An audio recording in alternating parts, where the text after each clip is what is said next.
Good day. Welcome everyone to this online study group. We are reviewing the past week's program. You can see what happened in the previous weeks. This is our Master Deci Shifu. We miss her a lot.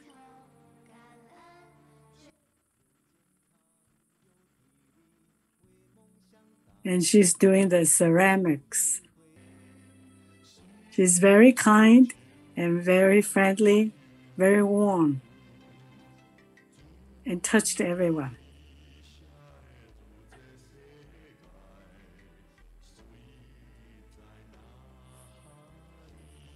This is a great love, friend. Sister Janet Yao.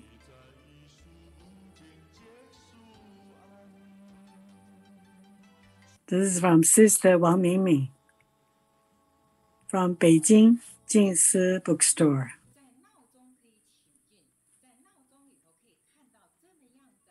And this is our Executive Vice President, Brother Liu Jiyu, gave us good wishes. Thanks to everyone. Welcome everyone from all the different platforms. Welcome you to join us, and please let other people know about this program. We love to be with you because you have positive energy. Enlightened with motions, fast on the Dharma lineage and recruit talents. Let us study online together. Let's say hello to everyone. Pass on the Dharma lineage and recruit talents. Let's study online together. Good day, everyone. Welcome and grateful to you. Please rise. Please put your palms together. Let's pay our respect to Buddha and Master Cheng Yen. First bow, second bow, and third bow.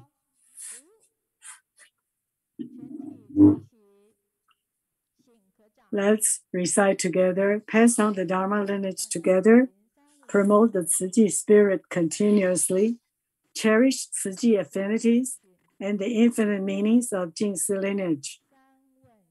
Good day, everyone. Let's raise our right hand and say, move, move, move, forward, forward, forward, go, go, go, do, do, do. Study and listen to the Dharma. We are more diligent and closer to Master's heart. If you are already close to Master's heart, please sit down. Today, we are still reviewing Master's footprints. We thank the headquarters to give us these words. Pass on the Dharma lineage and recruit talents. Diligently study together. Enlightened and compassionate. Pass down the Dharma lineage. Master said you are the Dharma messengers. Pass down the great Dharma mindfully. Master's ideal talents are modest and not arrogant. Pure with self-respect, cultivation, and virtue. Always love selflessly and treat everyone equally. Open-minded and controlled temper. Work diligently and harmoniously. Show good etiquette in speeches and actions. Enlightened, virtuous with a pure heart. Focus on general principles, not trifles. With the above characteristics, they are qualified followers of Master. Master will feel at ease. Wish everyone to be Master's ideal talent. Please put palms on your chest and say, relax, Master, we are your ideal disciples. Relax, Master.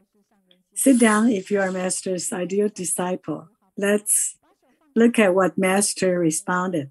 You are great. Thumbs up. So we have to work harder and cheer ourselves up. Work together. We are walking on the Tzu Chi path together and never give up.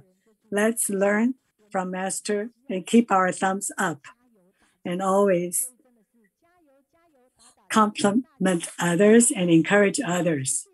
Today we are reading 2020, October 8th to October 15th, Master's Footprints today.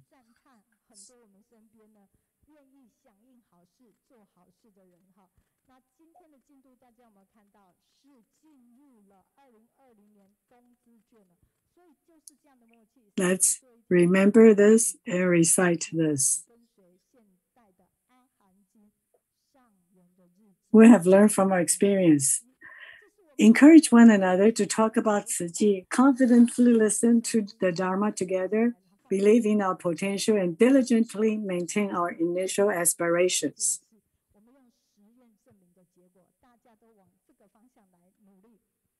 Enlighten and compassionate, pass on the Dharma lineage.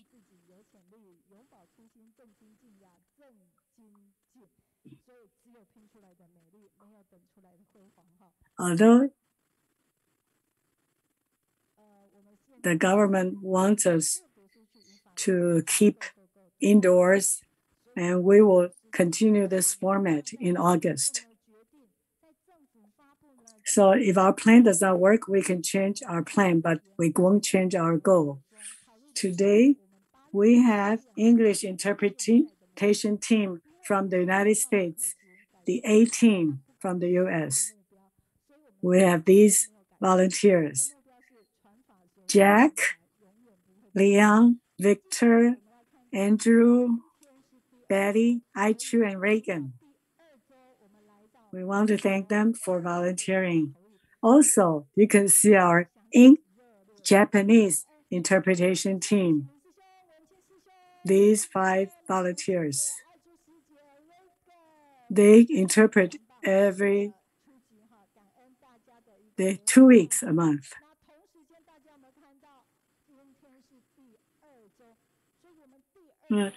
Many people were very impressed with their Japanese interpretation. They said Japanese interpretation sounds really beautiful. Very soothing, I mean.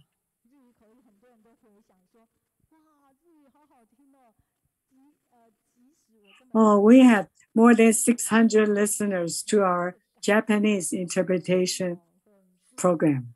So let's applaud to that.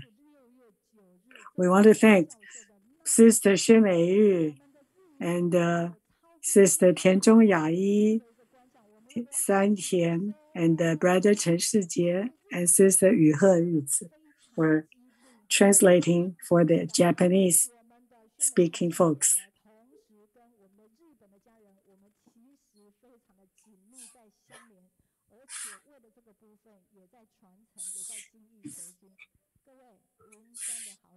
Most of our interpretation teams are not professional interpreters, but they are volunteers. So if you're interested, please let me know, and we'd like to recruit more talents.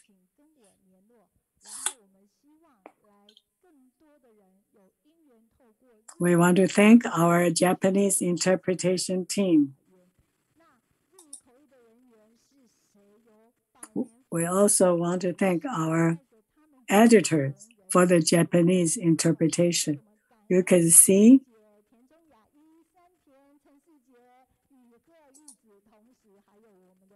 Sister Xue Meiyu is really touching. She has served for more than 30 years. She had the idea of translating and serving the society.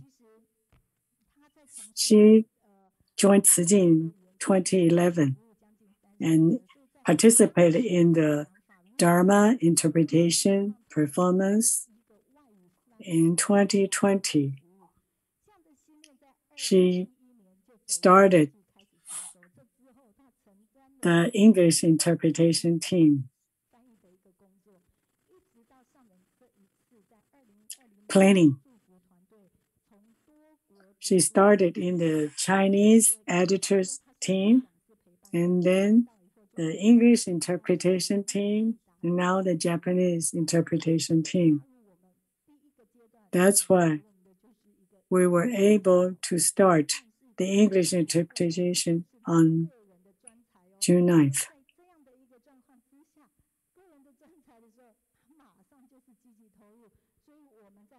Even though they had pressure when they first went online, but now they're feeling more comfortable. Let's look at the cartoon of June 2nd, 2021, the English interpretation team. On the right, you can see the editor of the English team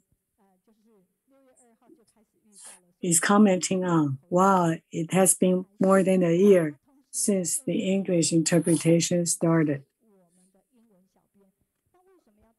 She came back from Holland, and she's very happy to work here. Originally, she was a little worried about this new job, but she's very happy about the learning and the working here.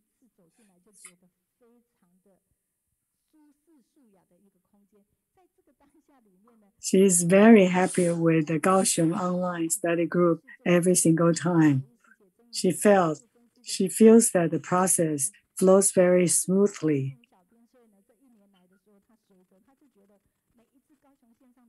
She likes our slogans very much. You don't need to be great to start, but you need to start in order to be great. She's also grateful about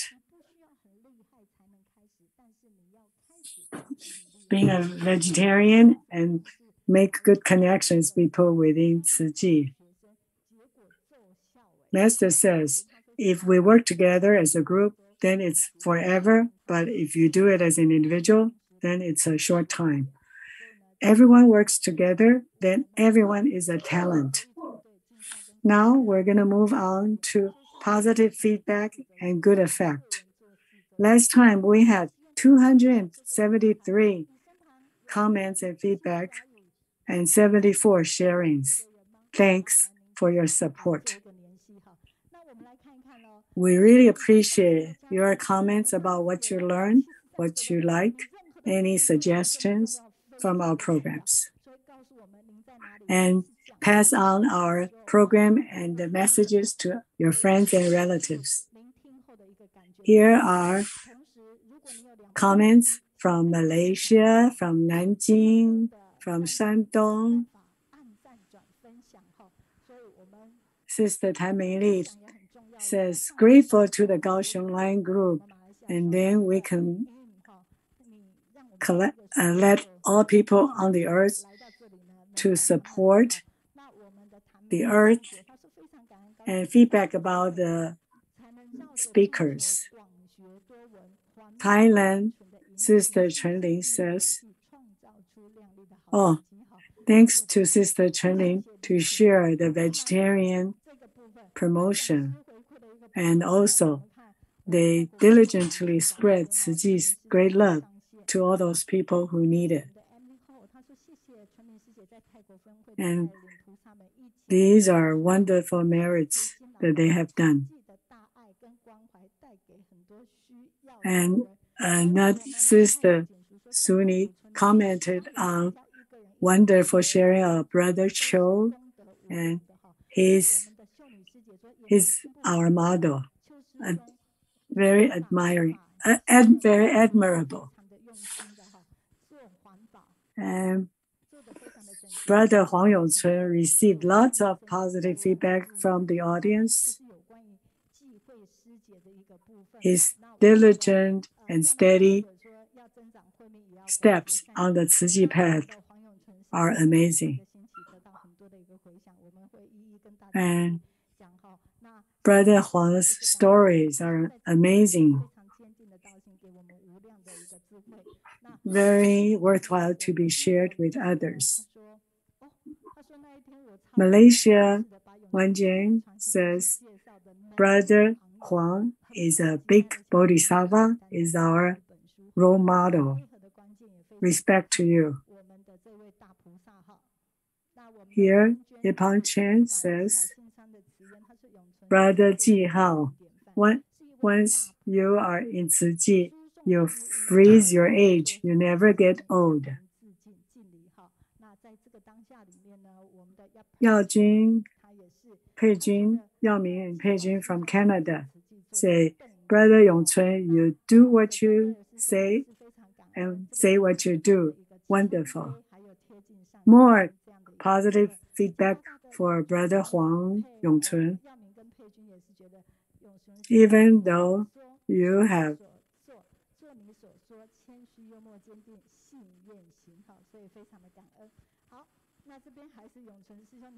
we really love to listen to your share.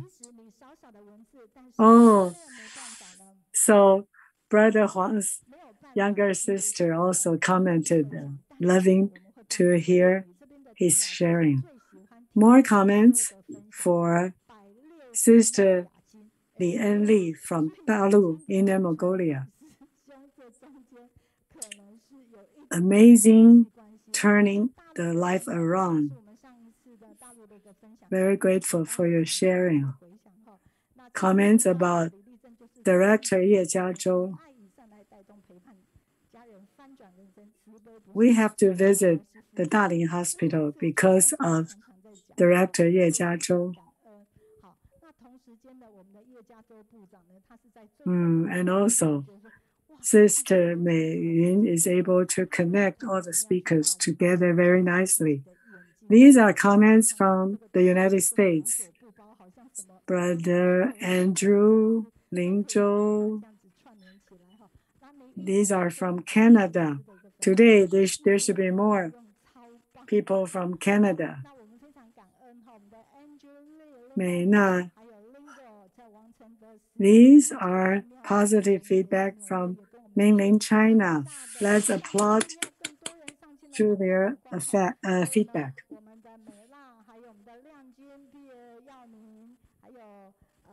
They recorded the touching inspiration they received from listening to the program. Tzu Ji family are all very happy together at this time together. These are comments from Malaysia audience. They say, cheers and wonderful. We are grateful to your wonderful feedback. Thank you. We really appreciate your encouragement and feedback. Here are from other countries and areas. From Thailand, Australia, from Taiwan. No matter where you are, no matter where we are, we want to go online study group to study together. These are YouTube English channel feedback.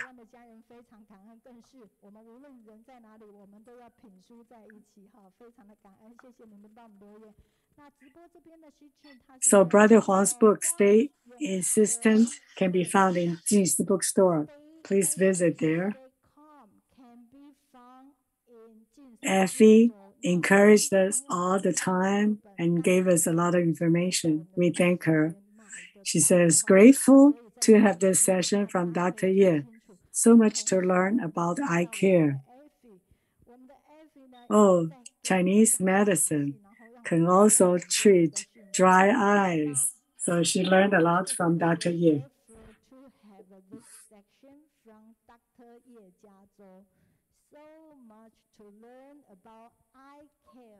Yeah.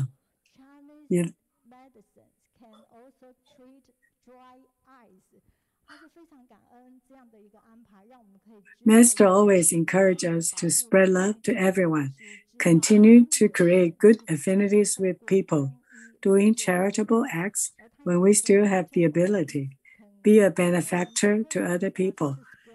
So Sister Effie reminded Master's teaching with us together.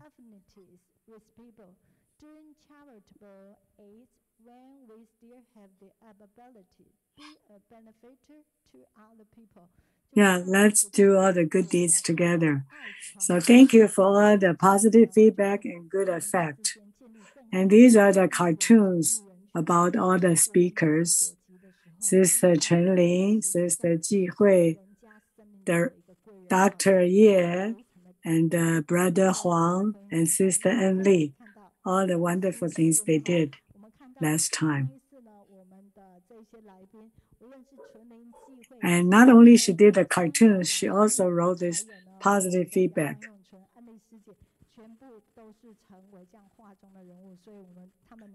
She said she's very grateful for Sister Mingling, the speaker, about what happened in the past.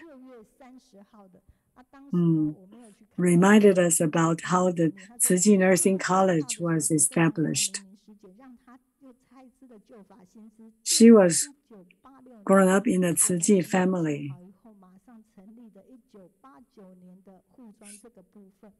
During the pandemic, we're very grateful to have this online study group together.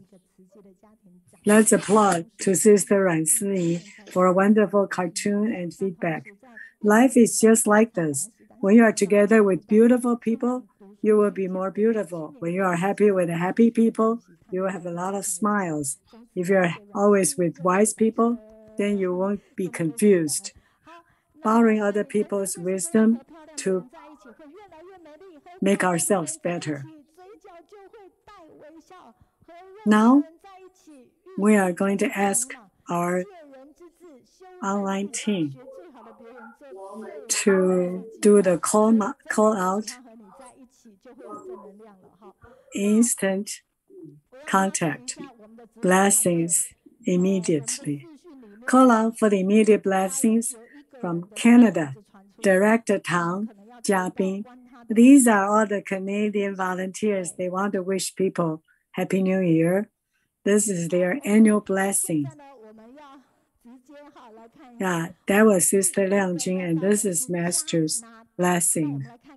Every country, as long as they have good Tzu Chi folks, they can just hear what Tzu Chi is doing with a touch of finger. And these are the Tzu Chi volunteers. They provide comfort and supplies to the people who are in need. Even though under the pandemic restrictions, we are still doing our best to help those people in need. They also share how they promote vegetarian food and what benefits they have received from being a vegetarian. Originally, I can only run 500 meters, but now I can run 8 or 9 kilometers after being a vegetarian. So can you see how much you can be stronger to be a vegetarian? Now let's look at how they celebrate the three festivals together. The Buddha Bathing Festival, Mother's Day celebration, and Tzu Chi Day celebration. Because of pandemic, we changed the celebration to online. This is the proclamation from the Vancouver government recognizing Tzu Chi's contribution. And this is the education department head recognizing Tzu Chi Canada's contribution. And these are Canadian volunteer families. We could use these opportunities for spiritual growth through developing and enhancing our minds of universal love and compassion.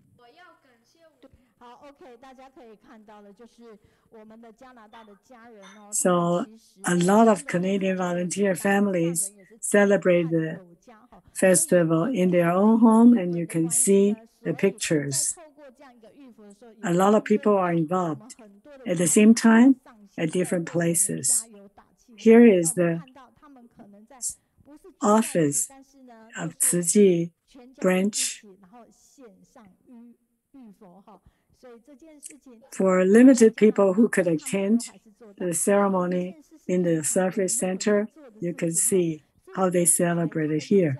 This is the Director Tang, our guest today, praying everyone for their family, peace, and happiness. And also for the Tairuge accident, they also pray and blessed those survivors and victims' families. And here is about how they celebrated New Year online. Using the online annual blessing, they express their sincere wishes and they wish everyone who are together with the folks, they can still keep their distance and keep their health habit. And these are our congressmen and the mayor. This is Vancouver, from Vancouver mayor, and YMCA representative Vanessa. They like the hardworking volunteers. And this is Richmond, the hospital foundation director. So they have touched the mainstream organizations all over Canada.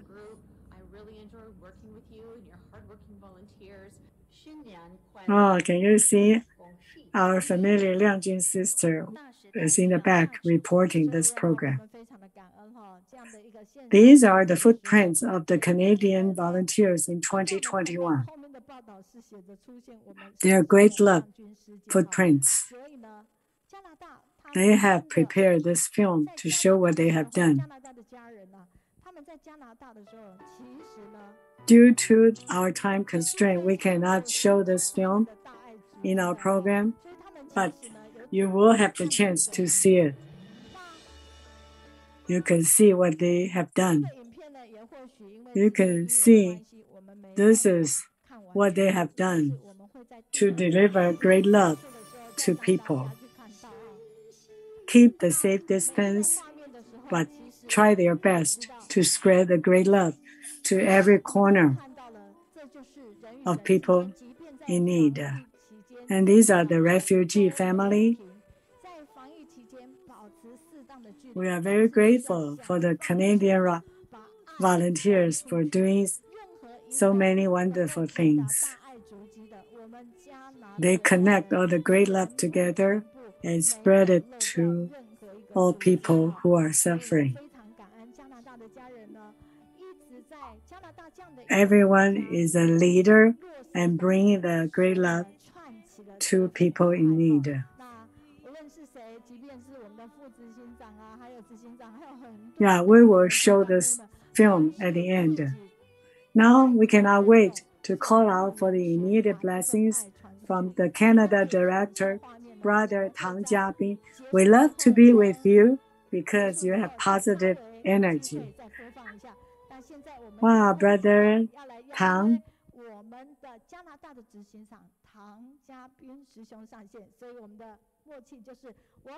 Can you see me? Yes. Wonderful.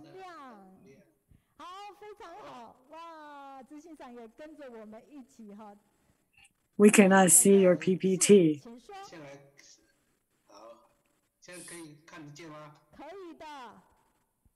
Isn't it shown?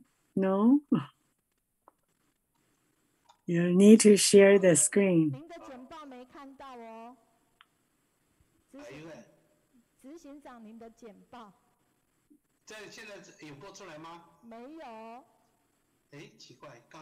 That's okay. We'll do it again. Yeah, they tested before, and when testing, he was able to show the PPT. So Master gave Canadian volunteers said, "You're stepping on other people's ground, and on top of you are other people's sky. So you should help people in other countries. So provide local support to local people. Okay, I think the PPT is coming. Okay, now we see the PPT. It says, 慈济 heart, maple leaf love. Maple leaf represents the Canadian national flag. Master, Dharma masters, and all Tzu Chi family members online, good day. I am the director of Canada Tzu Chi's office, Tang Jiabin. I'm very grateful for Sister Meihua for inviting me here to share what we are doing in Canada. Under the blessing of Master and under the support of the brothers earlier and sisters earlier, we have rooted deeply in Canada for 29 years. And these are the representative projects we did. We provide feedback to the community. We went to the care centers.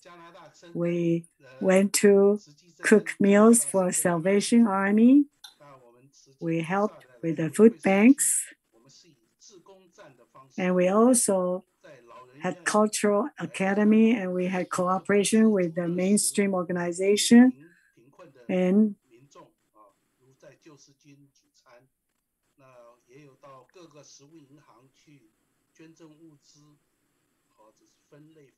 had a lot of activities with those organizations, introducing the Tzu Chi spirit to the mainstream community.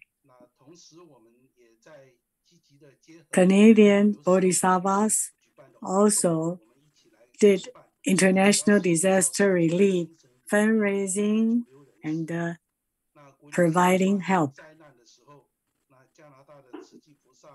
For example, Haiti and disasters in the US, in Nepal, and other countries. Now we're going to start Blue Sky Plan and Chinese medicine. The Blue Sky program started from we wanted to touch the dark corners in the rich countries.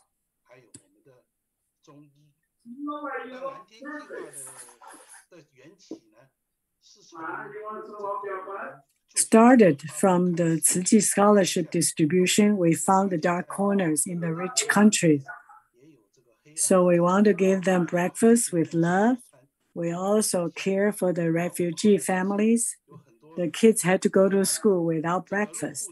That's why we started the breakfast with love. Here are the pictures about how we provide the breakfast with love. Depending on the days and times they need breakfast at the various schools, volunteers went to various schools to provide nutritious breakfast with love. Here are how we care for the refugees. The Canadian government received 25,000 refugees from Syria. So Tzu Chi volunteers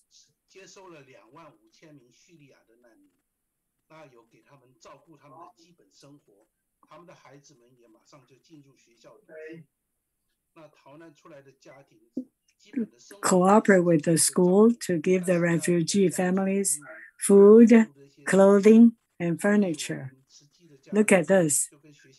We visited.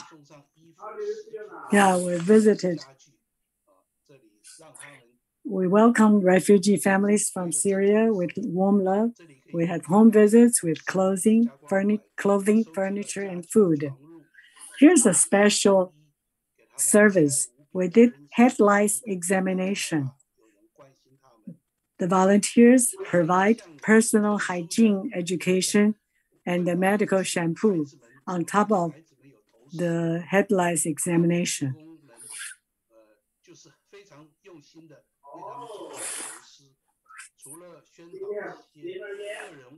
This way, they are rid of the head lice problem. In Canada, it's very, very cold in winter. So during Christmas time, we try to bring warmth to the refugee and low-income families. We brought them groceries, food, and snacks in the severe winter so they could feel the great love and warmth.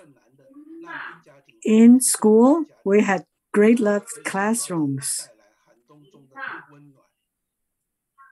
We provide Jingsi, that's still thoughts, aphorism, education,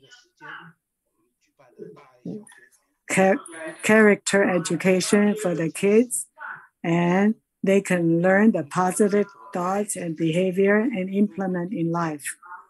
Then we want to share the Teema, Shijing International Medical Association.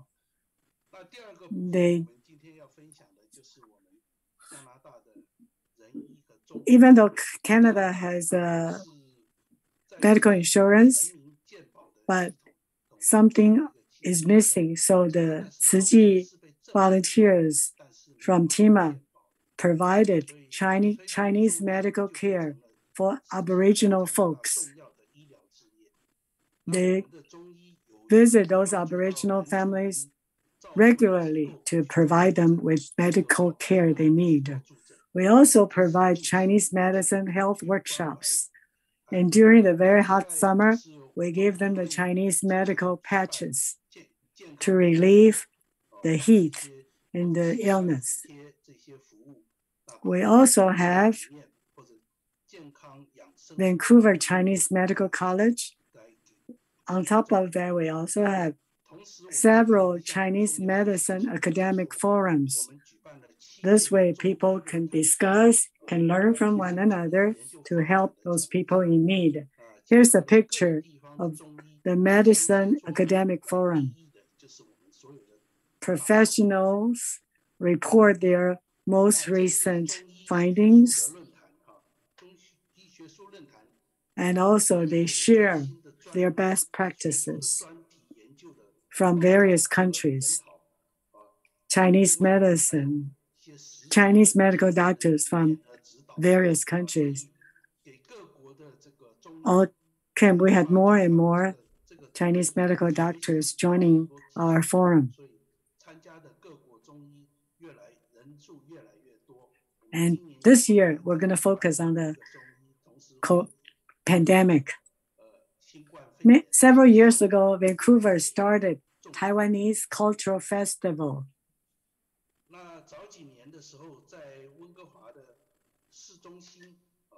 During the cultural festival, we started the outdoor free clinics for people participating the cultural festival, and also gave them basic concepts about Chinese medicine. In the 3-day free clinic, hundreds of Chinese medical doctors benefited more than thousands of patients just in 3 days. They also introduced the Chinese herbal drinks for them to promote, to improve their health. This is a picture of all participants for the cultural festival and the outdoor free clinic. So when we step on other people's ground and see the other people's sky, we are helping other countries, people in other countries. In the end, I like to wish everyone the best for the peace and health of your family. Great. Thank you. Thank you. Thank you, Brother Tang.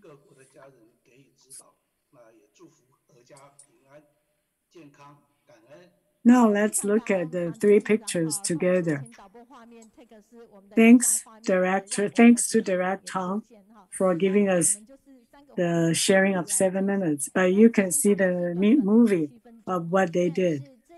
See, this is from Richmond, Shijing Center, and how they promote vegetarian food. Wow, look at the beautiful mooncakes. This is how they provide warmth in the cold winter. Oh yeah, can we see that direct town is also on the screen?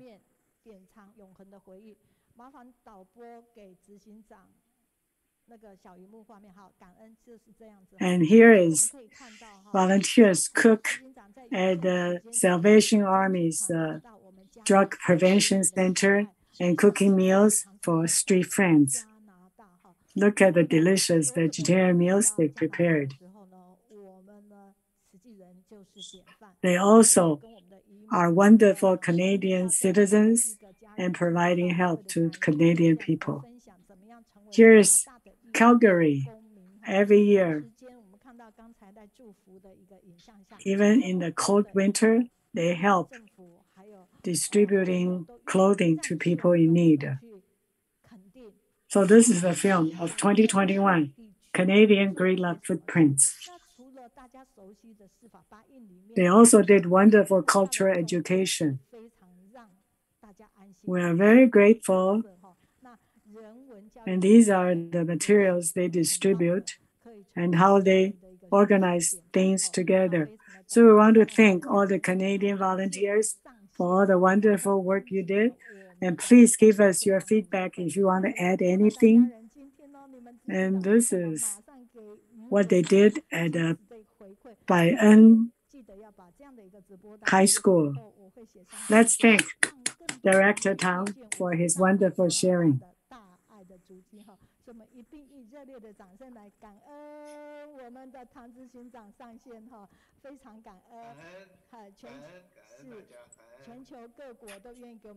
Oh.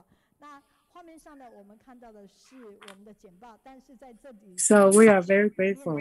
So next, we are looking at all the positive response.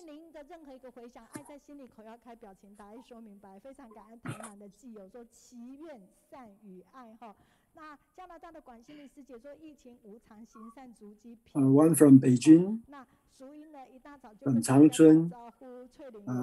Everybody go online at the same time. North California, and then Canada. Yes, everybody see that. The director is talking very well. In Malaysia too, yeah, we all feel very familiar and very warm. And from Thailand, Sister Joey always share with everyone. And Beijing also, Sister Ling, thank you for all your feedback. And Canada, Beijing, in Canada, Sister Yao,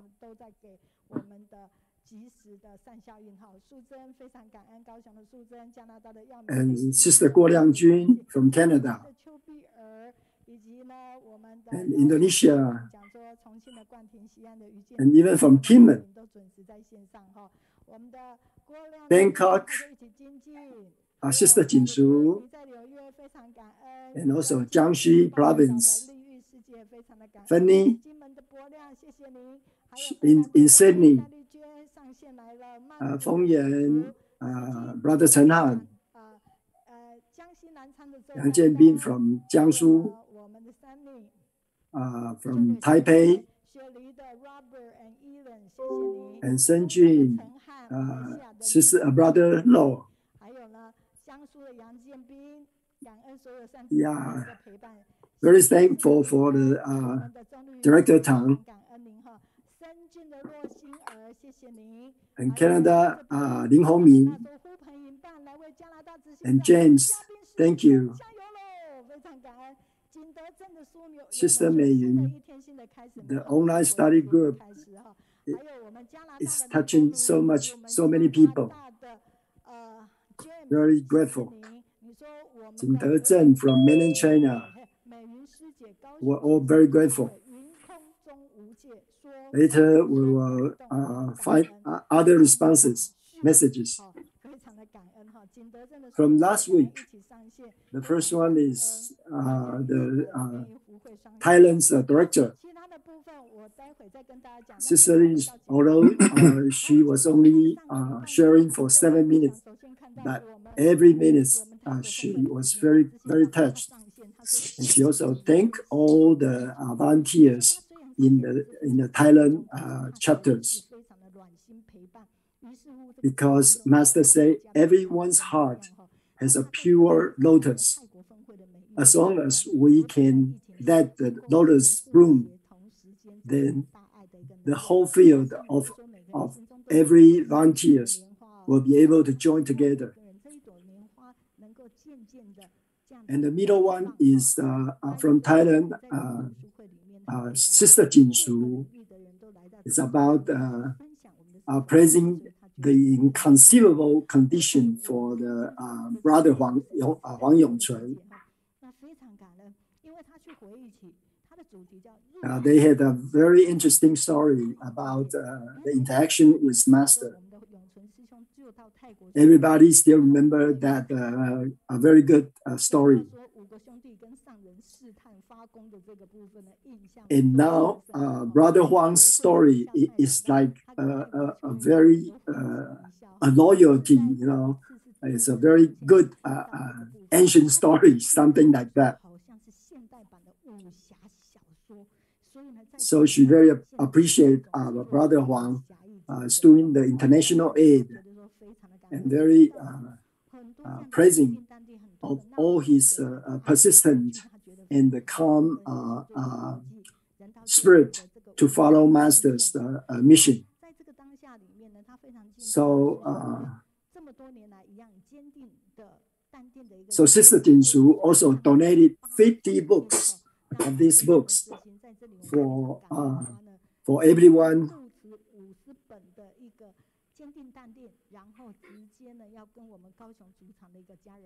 Okay, the reason she do that is come from the first one, the first poster here is Sister Li Xi from California, Fresno, the first seed, Fresno.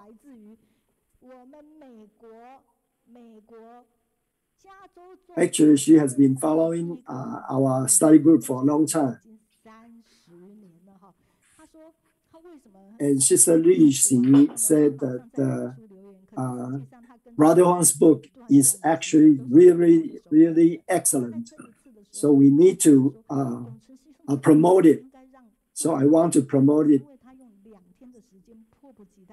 So she contacted me,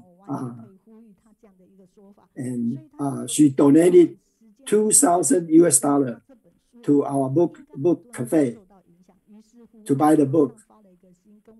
And so she wants to donate those books. So it's total 260 books. So Brother Huang heard about this. He said, okay, I will add the same amount.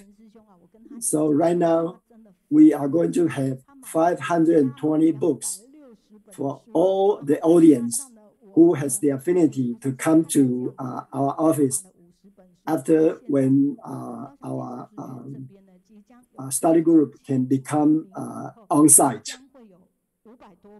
I'm so appreciative. Yeah, everyone was so appreciative. Such a nice affinity. Such a good book to promote for everyone. Through the online study group, we want everyone to know all the 8 missions of Shijing, 8 footprints of Shijing. Thank you for all these 3 sisters. And next, we can see another 3. These 3 are the last week's lecturer. In the middle is the teacher, Sister Wenqing. Yeah. Originally, she didn't intend to join because she has been so smooth on her teaching career. But later, because I encouraged her, then so she joined us for sharing again. And she saw that I was able to talk still like before when they are crowded in the book cafe. But now there's no one here, but I was still working very well. So she was very admired of me.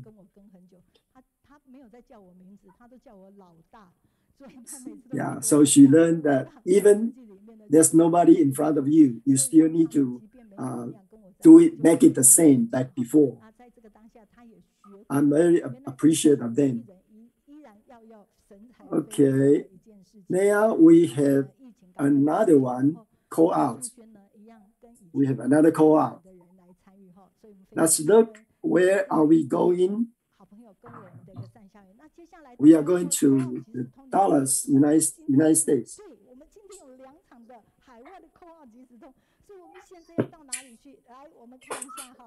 This is the online conference from Dallas that connected on the Buddha's basing ceremony. And this is Brother Ling, Director of Dallas Chapter, Central Region.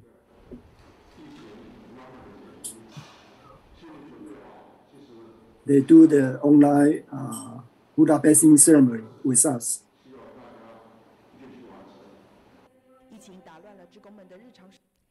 And we can recall that there will be Obama High School. And here, actually, they are doing a training course for the teachers in the kindergarten.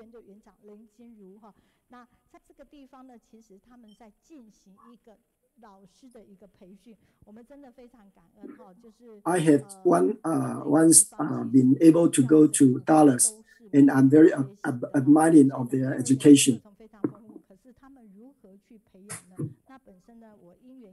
Because of the pandemic, all the teaching way have changed.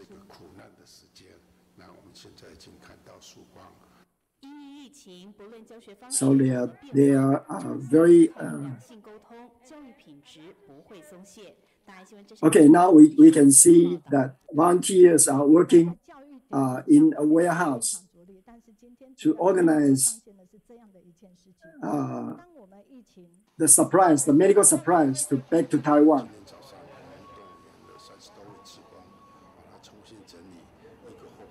Even it's so hot and humid, but they never rest. This is Robert Lowe, the General Director of TECO, Taipei Economic and Cultural Center.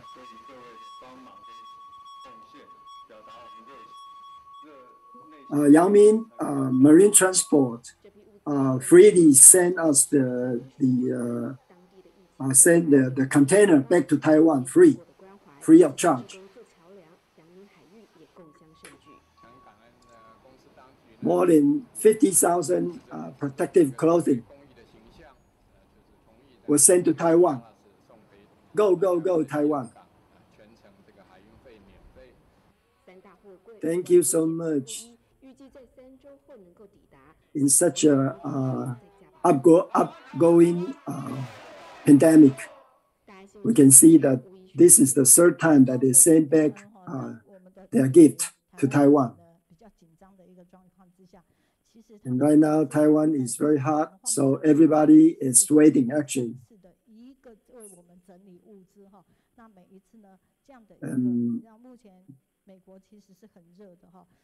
We appreciate that the Yang Min can ship all the medical supplies free for us.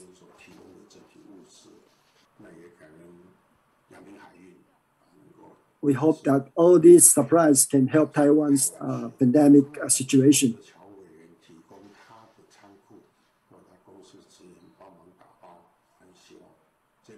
we can see that they get all the things from local.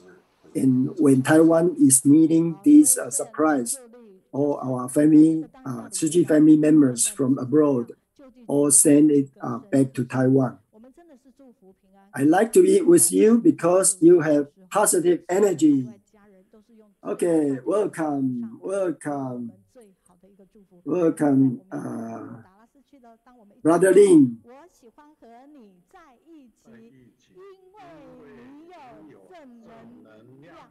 It's a church in Dallas. Please begin.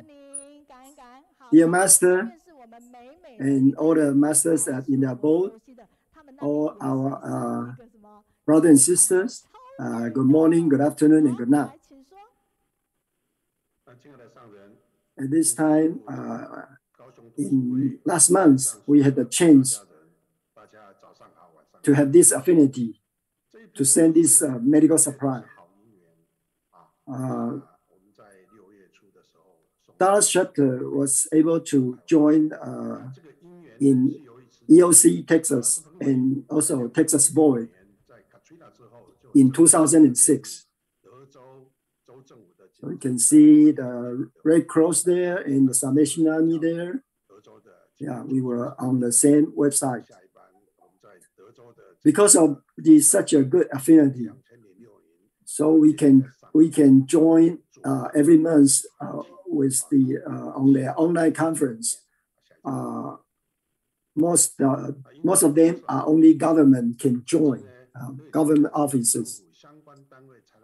But so from then on, we can join them every month for all the disaster relief conference. So all the members on both Void and EOC will share all their resources. So they all know that we have the ECA blanket in our inventory. So whatever they needed, they would all come to us. All the mainstream NGO will all come to us too.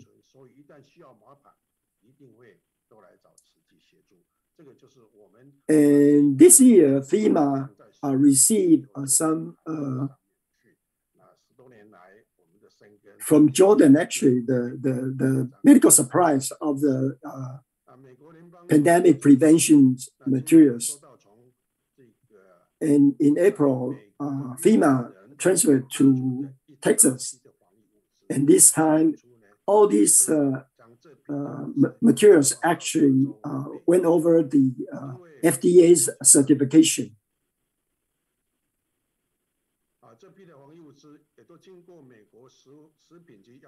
Starting from April, because the pandemic is getting slower in Texas, so EOC informed all the organization to see if anybody wanted. And it turned out that Taiwan in May become the pandemic become severe. So I contact our headquarters in Taiwan, Brother Sean, to see if they need this batch of medical supply. So they said, okay. So I contact EOC and prepare and organize it. And then also Yangmin Marine Transport, they promised to ship this free for us. And we also need a warehouse. So the Mr. Chen, who used to be the Overseas Chinese Affairs Commissioner, provided us with the warehouse. And we were very grateful that more than 100 volunteers went to the warehouse to organize and pack all these materials. So we have more than 50,000 all these materials, PPE, protective clothing, etc. So we can see here that in the warehouse, all the volunteers is get together and we do the seminar for them.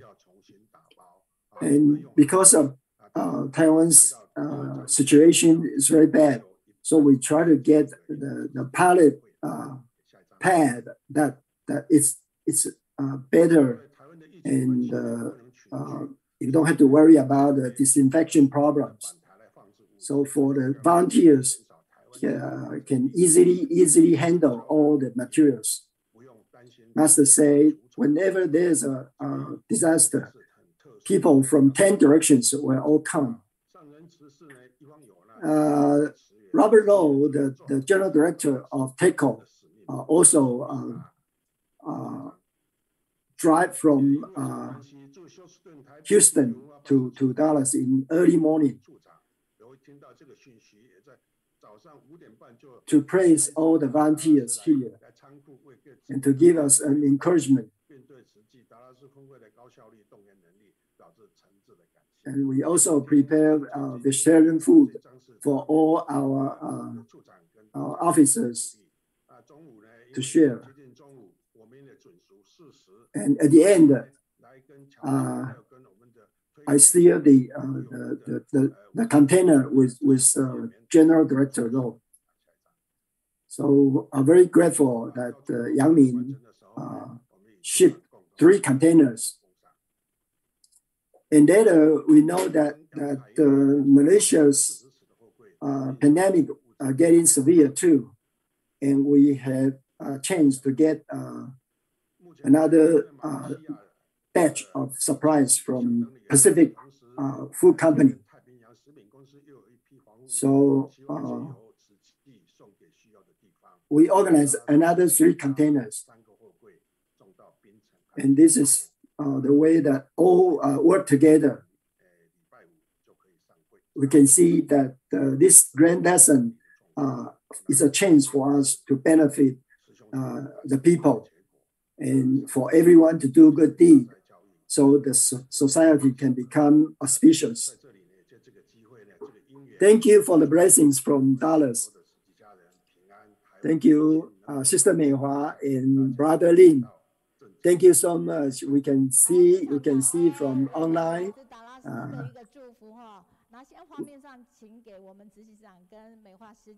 Yeah, Taiwan can receive from the first chance from all the blessings from around the world.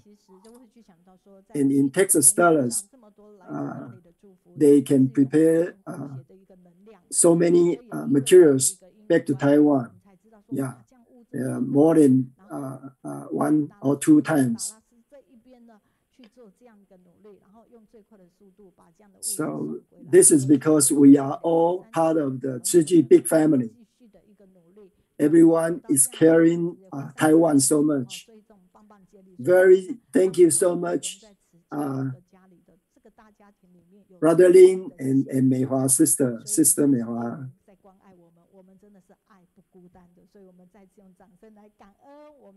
Yeah, thank you.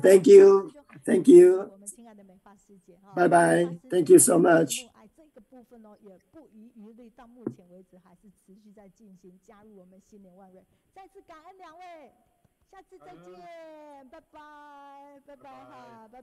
Please share our program to more people so they can join us to know all the good news.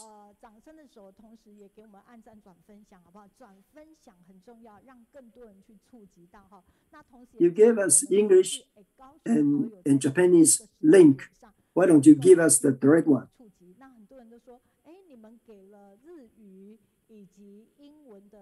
We are sorry that because the setup function is different for Facebook and YouTube.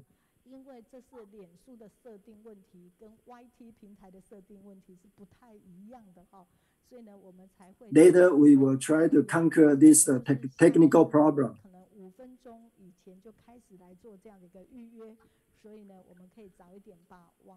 So now every week we have a recording, so you can check on the recording too.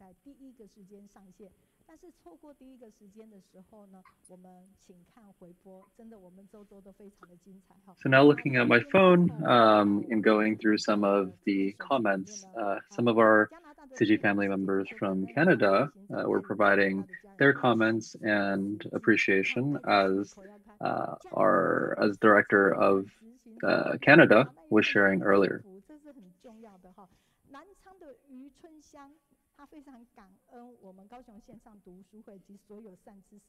And similarly, our volunteers from other areas of the world as well were also providing or expressing their gratitude for our Canadian directors sharing.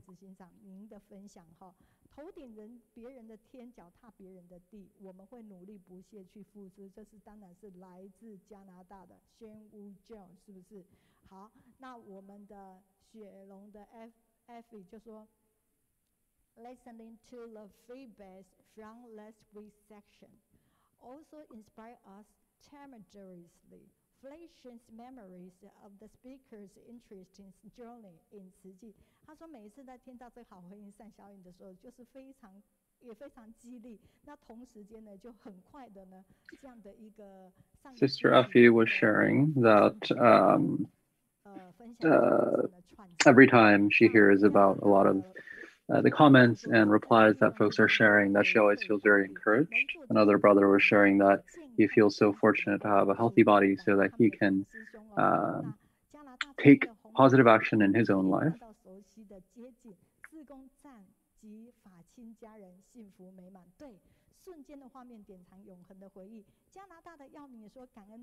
And then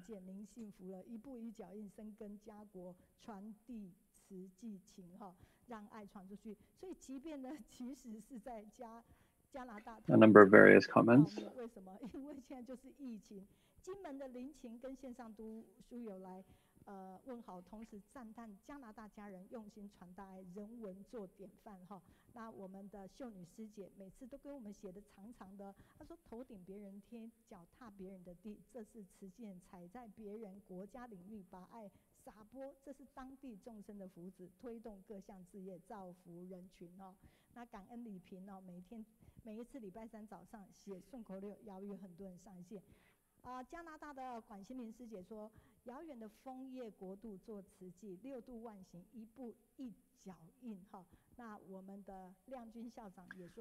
All right, so haven't gone through these comments one by one, but a variety of comments from not only Canada, but all around the world.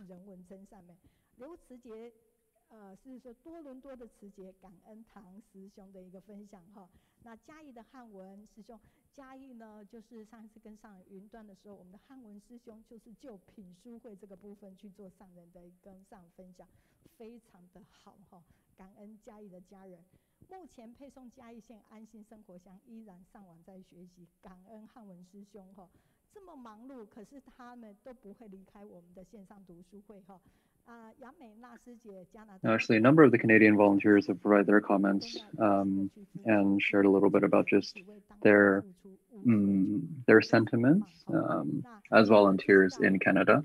Another indicated or noted that I believe the director of Canada has actually been on the Shiji path for now 29 years. So now let's actually look back at our PowerPoint. We can see that there are 5 members of the team that comes up with the weekly summaries of each of our sections.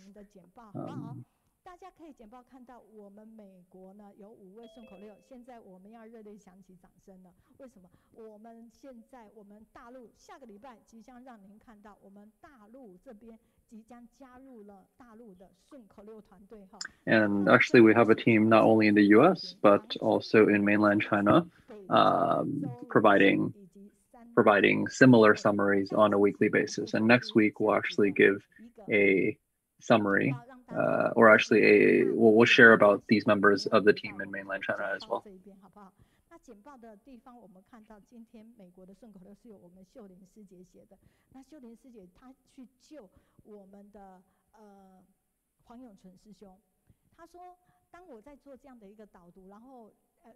稍微讲到那个书的时候，讲得他心里呢，就是觉得这本书要赶快看，赶快看。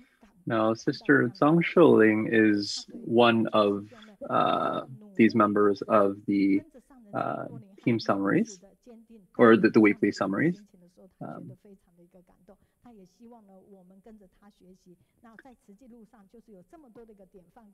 And as for, I believe it was last week's summary, this was provided by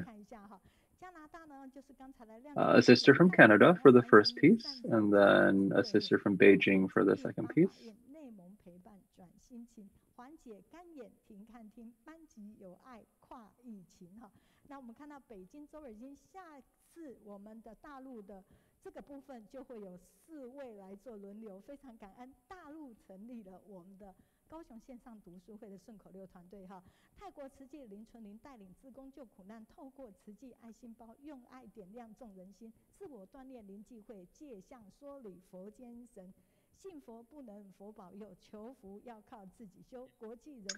So each of these summaries talk about last week's sessions. For first, the Thailand chapter's sister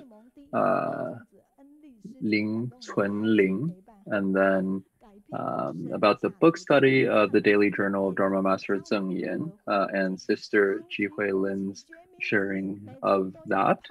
And then we had Brother Huang Yongcun from the Tzu Chi International Humanitarian Aid Association with his new book. Then we had Sister Li En from Inner Mongolia. And she had shared that volunteers were teaming up to relay and comfort in the case of Dongzi Xu. And then we had the Department of Chinese Medicine Chief Dr.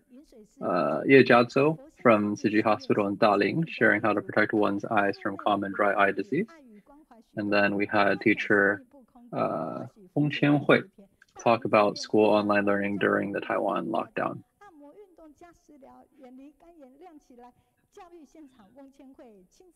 So let's give them a round of applause for the summaries that they put together for us.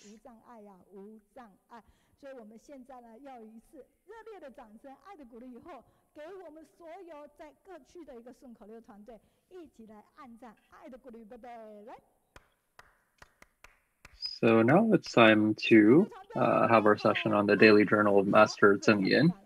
And today we are talking about the winter chapter.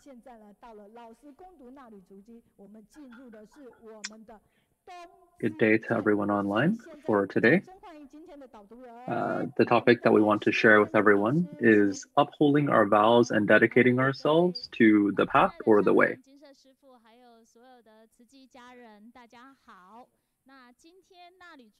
So in late 2020, we held the 24th anniversary event for the Tzu Chi International Medical Association, or Teema. Now, because of the pandemic, we couldn't have that many people physically in person, but we had more than, I believe, 25 countries connect online. So we always have our Teema events on the Mid-Autumn Festival, and this is not a coincidence. Many years ago, it was actually Brother Lu Shouling, who you can see over here, who came, or who is based in the Philippines, and actually came to meet with Master on Mid-Autumn Festival. And that was the first time that we had our Teema event. And this doctor was actually the first seed of Teema overseas meaning outside of Taiwan. So Dr. Lu has, over many years, let me pull up some of the data here, but over the course of his time with Tzu Chi, he has held many medical outreaches. He has led the Teema team in the Philippines, and he has made a vow that over the course of the rest of his life, he wants to continue doing medical outreaches as much as he can. And through his various medical outreaches, he was actually able to reach and help more than 200,000 people in the at least, I want to say 100 plus outreaches that he held.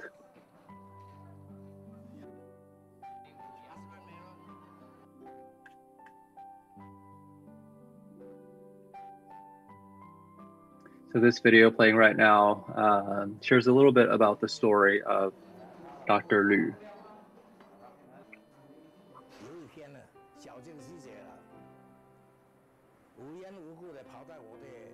He's sharing now that years ago there was, I believe it was a Shijing sister who reached out to him and asked if she could help, or if he could help them assemble a medical team. And so this doctor is actually a Catholic. And so he asked her, hey, what kind of organization are you? And the sister said, we are actually a Buddhist organization in Taiwan called Shijing. And at the time I laughed a little and I was asking, why did you come find me when I'm Catholic?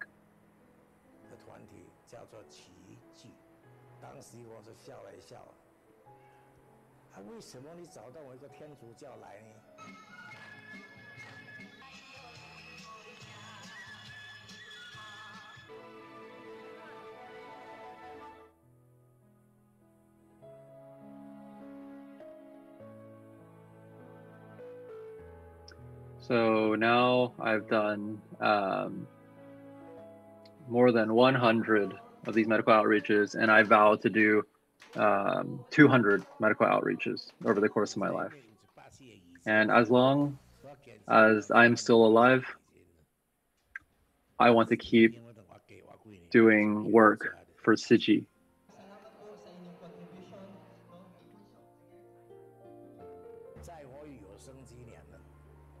And I believe the sharing was actually from around when he was 75.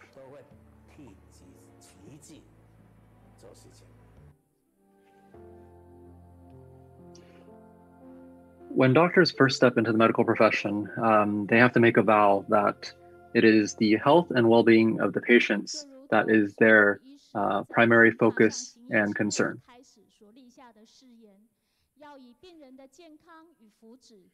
So every time that Dr. Liu leads a medical outreach, each of the volunteers actually roll up their own sleeves and go to the premises to sanitize and clean the location before the event. This is not only a respect to their own profession, but also the best assurance for patients.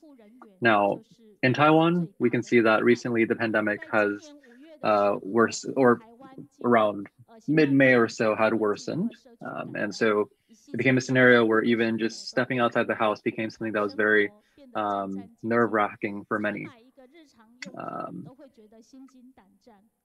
Now in Taipei, the Tzu Hospital actually became the hospital that took in the most confirmed COVID-19 patients. And in speaking to some of the medical staff, when it was a very nervous situation, they were saying, when the country is in need of us, we have to be on the front lines. Other staff said, we don't have time to be afraid. We have to lead from the front and really touch people's hearts. And this really reminds us of teachings from the Sutra of Infinite Meanings that teaches us to meet sentient beings where they are and to relieve their suffering. Now let's listen to some of Master's teachings.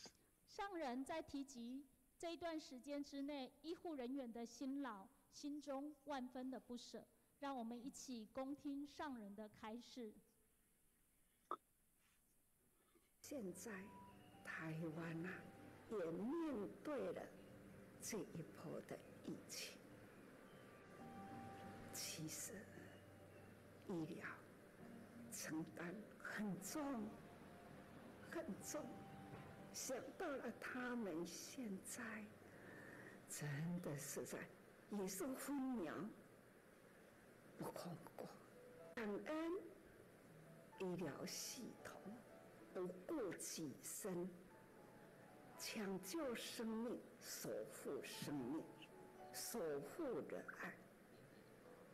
赵院长一直很努力，医师、护士等等前院都是很疲累，为了要守护生命，守护的人民的健康，他还是承担，因为他就是守了师父的这一份爱。那守护生命，守护爱这样的观念，他勉励了我们的同仁，医护同仁，大家再接再厉，勇于承担。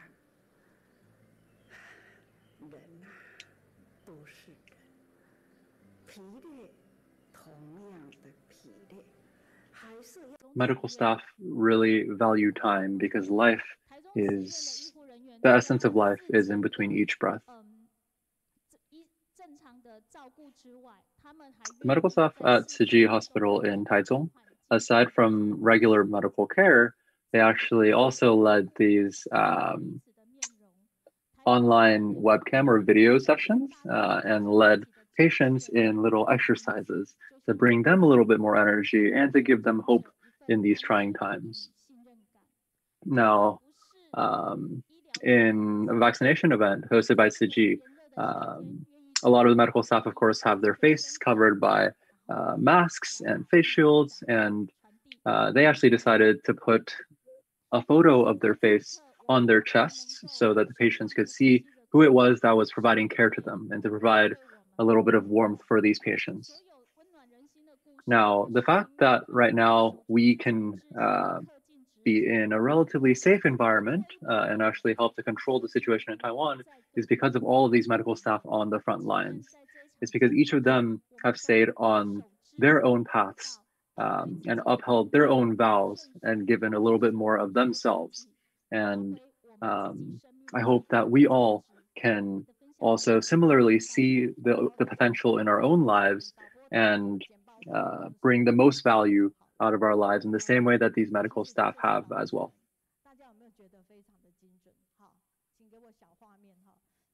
So this is our guiding readers, and you can see how precise they are in terms of the time management. And I want to share with you that recently we can see that we haven't seen, we were able to see teachers when they share with us because they are now in their summer times. And typically they have their guided reading at the evenings on Thursdays. And because of their summer schedule, we're able to see them, book them for during the summer times. So we can see that her presentation was truly used up the entire 10 minutes. But let me share with you, when she started, she wasn't like this. She was a very shy person. And for her presentation, it wasn't that great, to be honest. But now she can be so precise and be concise and to providing the information. And I never had to send it back. And from here, you can see, as written in the master's footprints, how do we pick the topics or to pick the days? Because previously, from all the presenters, those are things that are happening at the moment, happening right now. But when we talk about history, like the first seed of Teema, we find stories that could coincide with what's happening currently.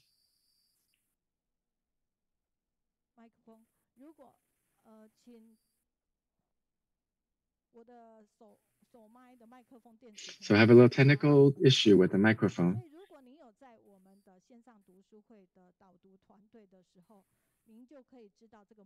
So if you're in the guided reading group, then you know the rules that the video should be no more than 4 minutes and how to use within 4 minutes to provide the information and to share that with everyone. So like I said, you don't need to be great to start, but you need to start to be great.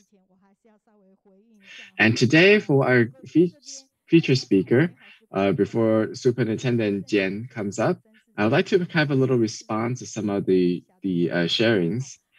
These are some of the positive feedbacks or words of encouragement from our viewers. And at the same time, we can hear from Canada that are sharing how memorable the sharings from their CEO.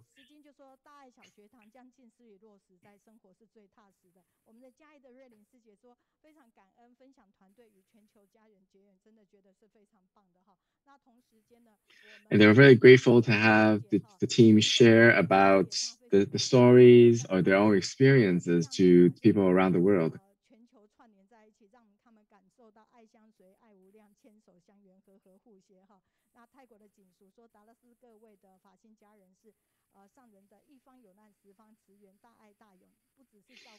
And from the sisters in Thailand, we're sharing how the volunteers in Dallas are responding to not only their local needs, but also to the needs globally.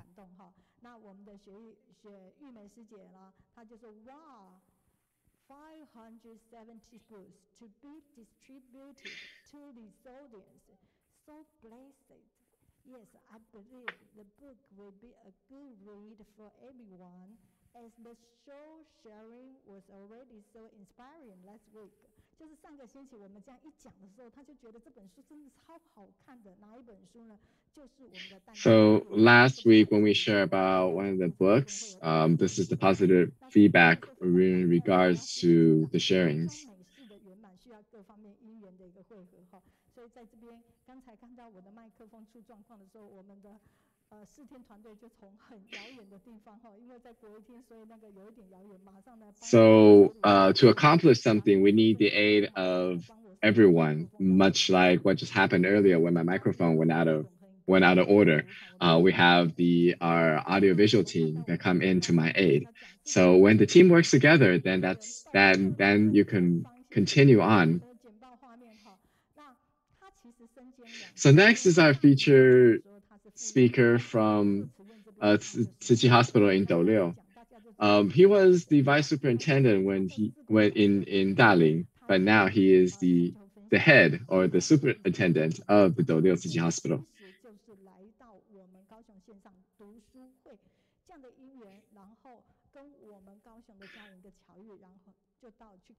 So he previously shared about in one of his talks how an accident pained someone for life, but then his talk can also save a life. So it's a testimonial for one of his patients, how Superintendent Jian was able to cure her of her illness.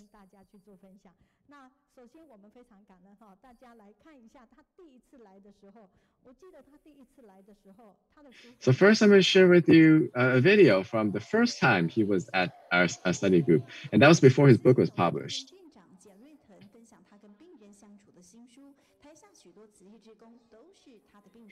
So Superintendent Jian was sharing his book about his interactions with his patients, and there are also participants who are also his patients are there, and share about how they were in pain and continuously 3 to 4 times a week.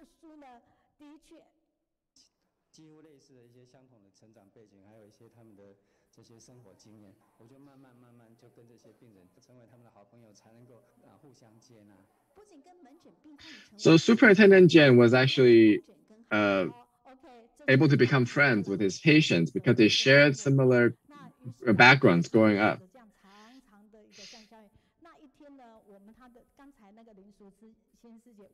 So, and this is his feedback after coming to the online study club.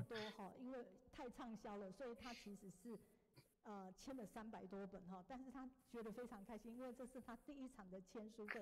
那现在画面看到，其实双检院长一起来哈，是在当时呢，其实也造成很多人的向往。2个检院长。And from the video, from the images here, you can see 2 superintendent Jians, one in the Daling Hospital, one in the Douliu Hospital. 书呢，其实是一本能救人的书，可是他觉得我这样讲还要再加码一点，应该是可以救全家人。And he's sharing that after coming here and hearing he talk about his book, he realized that this is a book that can save other people and can save lives. So Superintendent decided to purchase some extra books so that to be given to the participants. 所以这些白袍字的一个一聘集，让我们觉得非常的一个感动哈，所以非常感恩检院长每年都来，所以大家呢文景之交俱乐部3。So the camaraderie between the 2 doctors actually is what really touched us, how they were supportive and helping each other to share their expertise.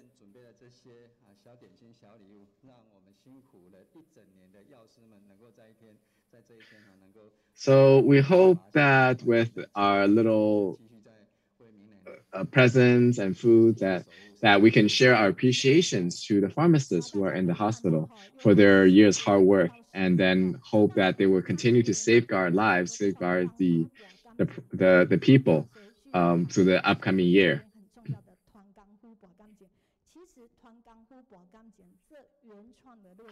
So you can oftentimes hear me share about making the affinity, making the connection with people, and that you can see in person how these were done, how they were able to not only work together, but also to build a relationship and to connect with one another. And besides reaching out to the pharmacist, even their get well cards have some personal touch. And this is during Chinese New Year's, in the Chinese New Year's Eve, how they were giving this card to all their patients to show their appreciation.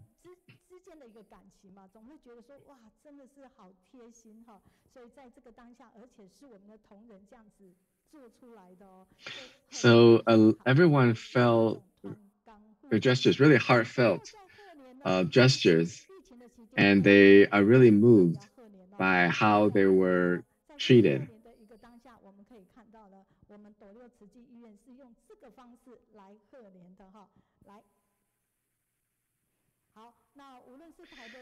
And to share the New Year's blessing, this is how the hospitals in the Tzu Chi healthcare system share their blessings. And in Douliu, they were using a skit to share about what they have done with the local Teema doctors and how they were helping the local community, and to share their appreciation to the volunteers and how they were helping to shape the atmosphere in the hospital. So one more time is making that personal connection with everyone. And when they were doing a dementia screening, they were initially planned for 250 people, but immediately they have more than what they were initially planned. So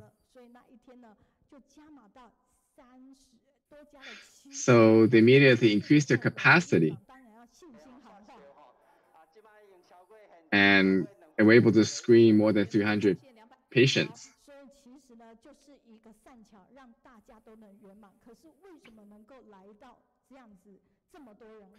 So this is how they were able to use and take the opportunity to use the facility to its full extent at the end, to extend the love and care to all that who are in need.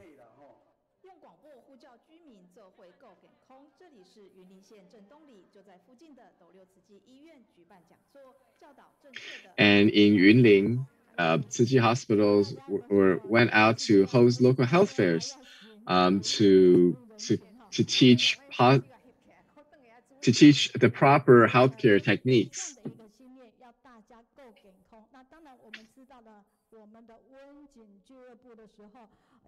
And this with this thought that they were safeguarding the health of the local communities. And at the same time,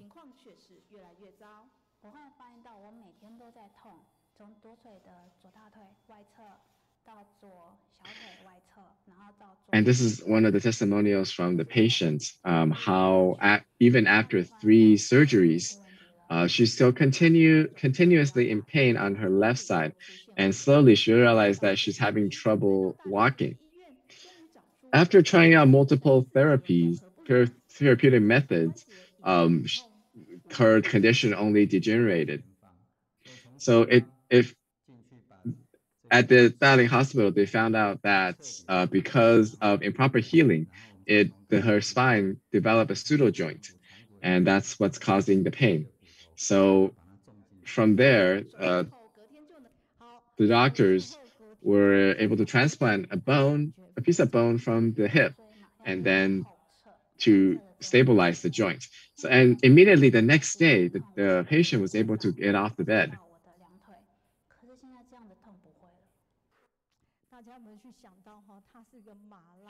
And after surgery, that pain went away.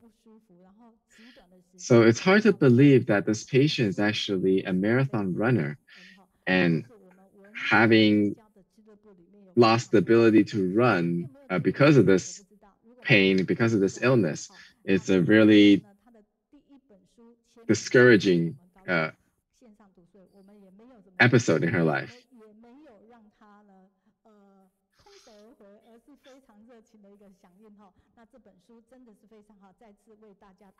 So when Superintendent Jian came for his book signing, we didn't let him go back empty-handed. We also provided him with a lot of positive feedbacks and a lot of energy. So let's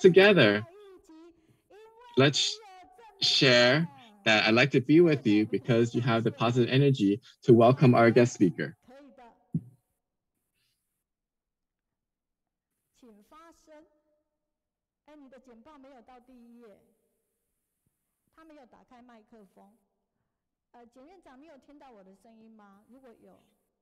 So we're having a little issue starting the presentation.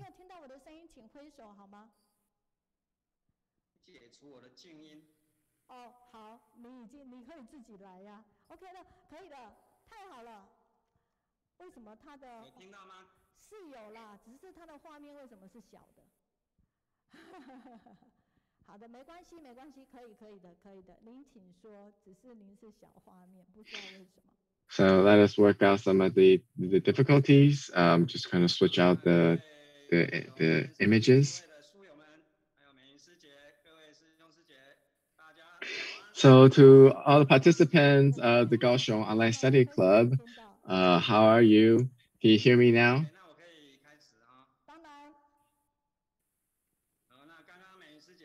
So let me start here. Previously, Sister Meihua was saying a lot about me, so I don't need to really introduce myself. And today it is part 3 of our Neck Cutters Club. And it's going to be a little bit different than the 2 previous times.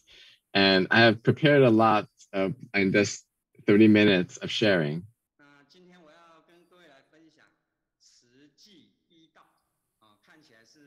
So today I'm going to share with you about the path of medicine in Tzu Chi. And it sounded like a grand topic. And to simplify it in English, it is my journey as a Tzu Chi doctor. As we said a lot about doctors who work in Tzu Chi, they may not be an actual Tzu Chi doctor. They could just be employed or working in Tzu Chi. But to be able to practice the Dharma under the Tzu Chi umbrella, and that's how you really become a Tzu Chi doctor. It's not just one that's working at Tzu Chi. So today I'd like to share my journey as a 30-year journey in Tzu Chi and my journey. 非常好，非常好，可以的。谢谢，那我就继续。好的，好的。那今天 outline 第一部分紧开新旧开，再来是骨科这条路。So this is my outline, how the neck opens the heart, and then I'll share about my path as an orthopedic surgeon, and then how the 30-year with my teacher, and also share about my daughter's path on medicine. In March of this year, before the pandemic really broke out in Taiwan, when all our lives are similarly normal, I was invited to share in the Jinsi Books and Cafe, and the topic was the neck opens up the heart. So I was talking about sympathetic neck pain, as well as parasympathetic disorders.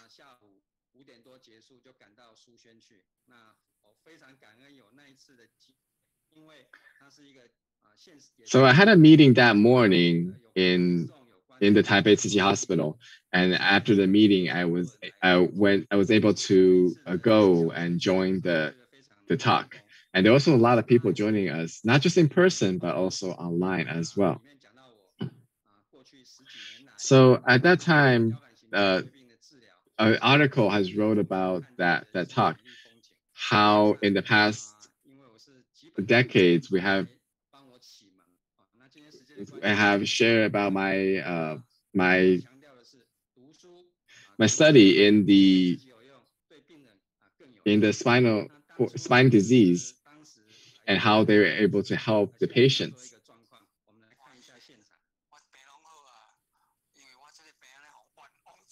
And this is kind of a snippet of what happened during that day.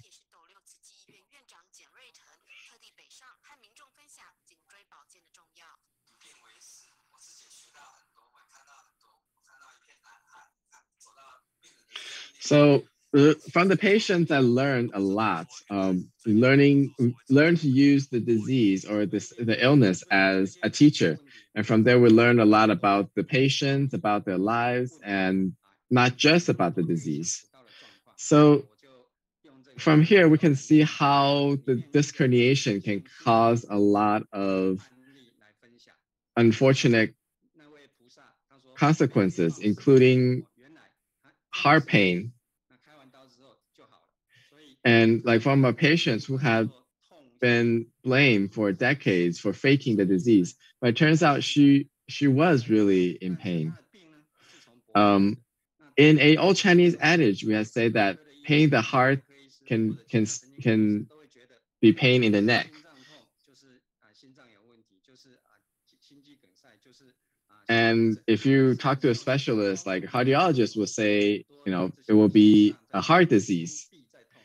But it can be unexpected that some of these heart pain or heart chest congestions or heart discomfort could be linked to the spine. So a lot of the participants learn that the illness isn't where you're expecting, and you have to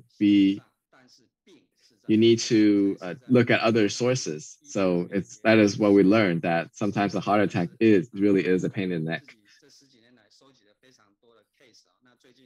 Even though it could be kind of a rare incident and it hasn't been mentioned a lot in studies, but this is my work for the past decades.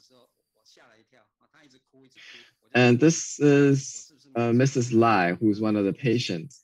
After the surgery, she was kept crying the day after the surgery, and I was scared because I thought maybe I did something wrong. But it turns out that she has been blamed for years to be faking a disease because nobody was able to diagnose what's going on. But then after I found the the source of her pain and were really to cure and solve it for her. So when she came in 2010, she's complaining of body aches as well as heart palpitations. And it turns out that she had degeneration of the cervical spine, C3 to C6, and leading to sympathetic nervous system irregularities. So I did a decompression therapy in C3 to C6 and decompression fusion, and supported it and to rebuild the stability of her neck. It didn't seem to be a big surgery, but it to her was a huge step in her life.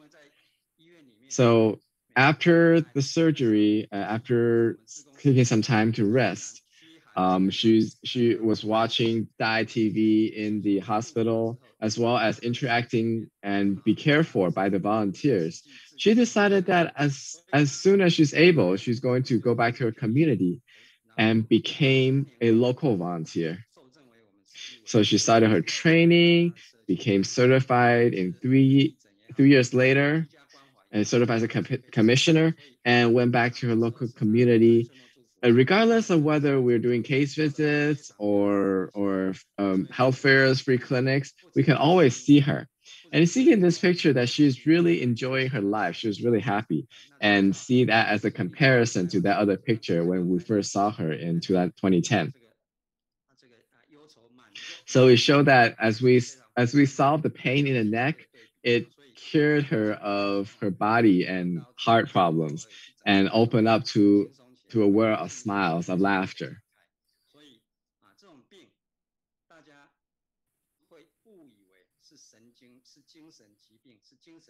So a lot of these diseases that we may think of it is a neurological disorder, or maybe even a mental or psychological problem.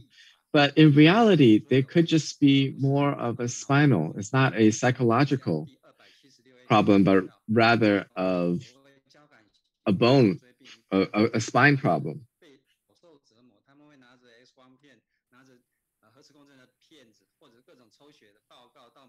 So a lot of these patients, they will bring their the radiographs or their MRI or all sorts of reports, and to visit all sorts of doctors, one after another, trying different therapies, and just to figure out what's going on. And all the time what they get was that it just mildly degeneration, or the symptoms could be unrelated to the disease. So a lot of them were able to be cured, and even thought to be just faking the problem and causing their unspeakable sufferings. And from these patients, I have learned a lot. I've gained a lot of knowledge. And so, like I said, it was learning from the disease, treating the disease as a doctor, treating the disease as the teacher, treating the patients as a teacher. And so we can find out a treatment and figure out a problem for them. And this is a kind of an open field, because it hasn't been a very common finding in orthopedic surgery that how degeneration of the neck can lead to heart problems or pain in the chest. And because of the lack of studies, there aren't a whole lot of research done. And so not a lot of people know how to treat the disease. So I'm really grateful for the patients who I was able to work with, and also the medical team that helped me help me treat this disease. Now, as you can see, this person on the first row who's holding this book, this is Mrs. Xiao. She lives in Taipei, and is also a Tzu Chi volunteer. and he stood up and shared her experience being treated. She's a really talkative person, but it's hard to believe that 6 months ago she was in pain, having pain, living in pain every single day. Like in December 2020, she came to get her surgery. Her symptom was that as she turned her head to the left, then she started getting nauseous.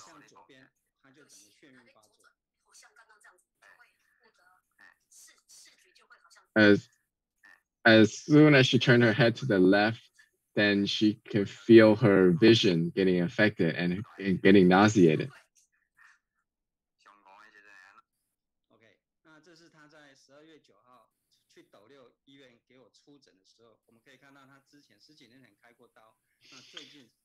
So this is her initial consultation. We can see that she had some surgeries about a decade ago, and she also had heart palpitations, sometimes leading to trouble breathing, as well as nausea. And so we fused two of her neck joints, and 6 days after she's discharged, and all the symptoms seem to have gone away. So on the day of her discharge, I gave her this book and asked her to join my study club. And I always joke that the requirement, the prerequisite of joining the club is that you have to have a scar in your neck. But not everyone who joined the club have to have neck surgery, because sometimes the other physical therapy, other treatment methods like a brace was able to cure them of their or improve their symptoms or to cure them their problems. If the case is severe enough that it would affect their daily living, then surgery may be necessary.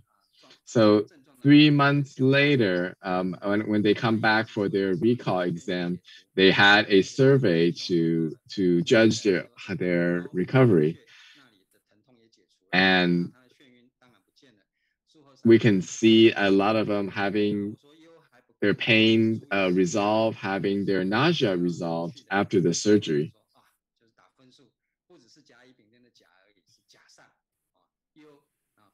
And we also joked that how they judge the treatment results they get, and they were always giving an A++ rating to the symptom improvement.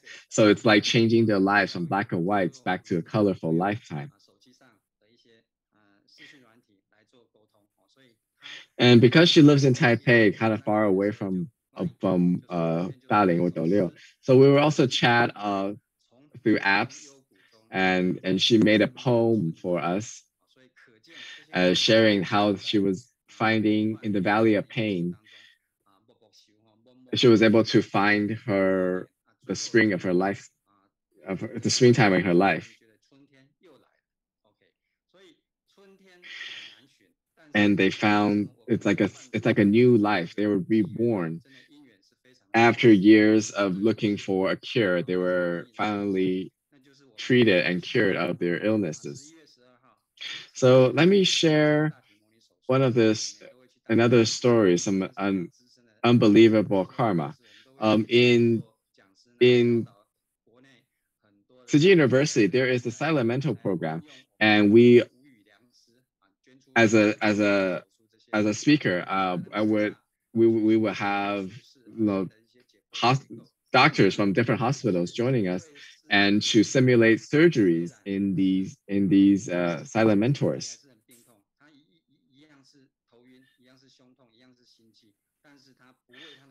And even though that was before her surgery, even though she's still in pain, she's still suffering, she still was a volunteer to join the silent mentor program, and to care for the families or the doctors that came to learn in this opportunity. And during our break time, she found me and she said that I've been looking for you for a long time. And I was in shock because I know I never met this person, and we live in very different places. Why were you looking for me? Well, it turns out that she had read a lot of, she had learned a lot of, sorry, she has read a lot of the articles, a lot of books, and was able to find one that I wrote regarding the disease. So even though she's in pain herself, she was still a medical volunteer. So it shows out that a good deed it's its own good reward, and it's kind of amazing that we have this affinity that we met at time of simulation surgery. Now this and the surgery it was on the first floor. The second floor is where the third year of the medical students. That's their anatomy lab. That's where they're going to school. So while I was simulating surgery in the first floor, and on the second floor, this is one of the medical students was doing gross anatomy upstairs. So what is gross anatomy is that when you're dissecting the bodies and to separate the muscles, the blood vessels in the study. And we took a picture in front of the anatomy lab. Last month, the director of the super simulated surgery was shared about a lot of the stories about how the simulation surgery came into be.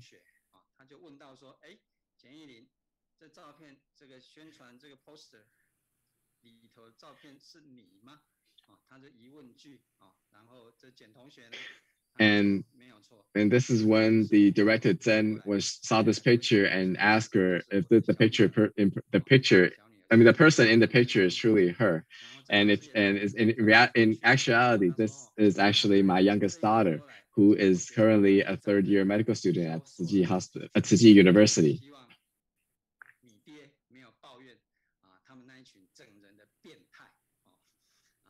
So we're saying that in the past year, anatomy has made her lose a lot of weight, and hopefully that she didn't complain to her father about how we were mistreating her. And Director Zhen was saying that the teachers are also very strict. And so why would he say that my daughters had lost some weight, has gone skinnier? Well, as you can see, this is earlier, 2010, when I saw her at the Tsinghua University, and compared that to 2018 before she started her medical school, and you can see the huge difference. So you can tell that medical school is a lot of work, a lot of studying, and you have to do a lot of studies, have to read a lot of books. Now I really hope that I can go back to that time and lose some weight as well myself. Now when you're talking about my daughters, as we can see, this is in 2018.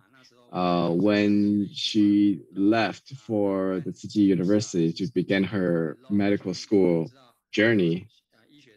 And I share that this is a brand new start.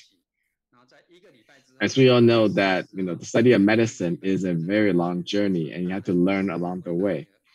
A week later, when school started, I shared that the older is going to work, the young is starting school, and there's nobody at home anymore. And you can see the one on the left-hand side, that's my older daughter, who is now a nurse in the veteran hospital in Taichung. and the younger one is in Shijing Medical School. And as you can see, both has took after me and in the healthcare field to care for other people. Looking back, when I first started in Daling Hospital, whenever after school or on weekends, they would come and visit me in my office.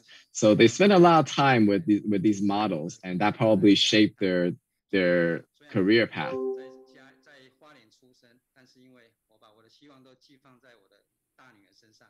So the way I also named it, because I'm from Jiayi, so I named it that my older daughter to be being the heart in Jiayi. And then when my younger daughter was born, I named her so that I'm determined to be back in Dali.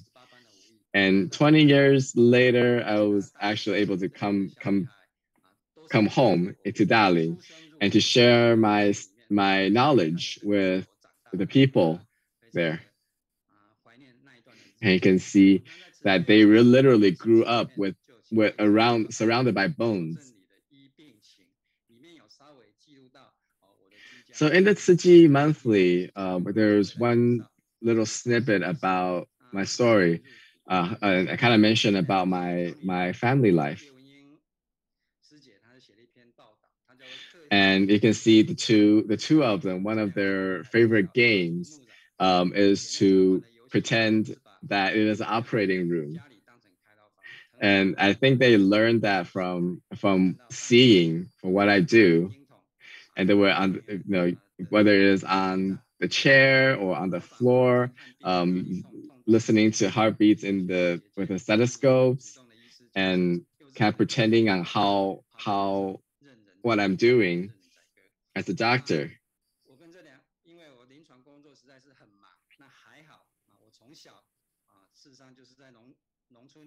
Now, because my clinical work is super busy, fortunately, I grew up in a farming community, and so I've always, got up early when I was young to dig for bamboo or to feed the chickens. So I'm always used to getting up at about 3 to 4 a.m. And even as I became a doctor, I woke up around that time and go to the hospital to prepare for the day. And then in the evening at 6:30, I will be home so that as soon as they wake up from their naps, they can see me. So it seems like I kind of sneak out in the morning and then sneak in at night. And thinking back, it's quite a memorable and an enjoyable time. And on weekends or whenever I have time off, I would take my daughters to join medical outreaches, as well as taking them to the operating room, and to learn how hard a doctor has to work, and to learn that it is how much work it involves in taking care of patients. Like one of the patients here, you can see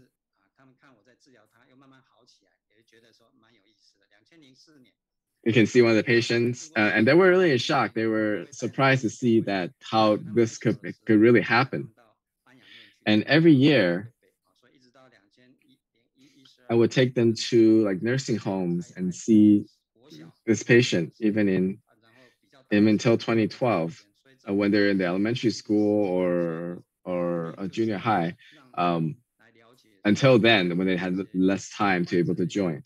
And my purpose was so that they could understand the pain these patients are suffering, and from there they can cherish their blessings, and also to learn that it is a difficult job being a doctor. So like I shared, you are what you see, you hear, and you experience.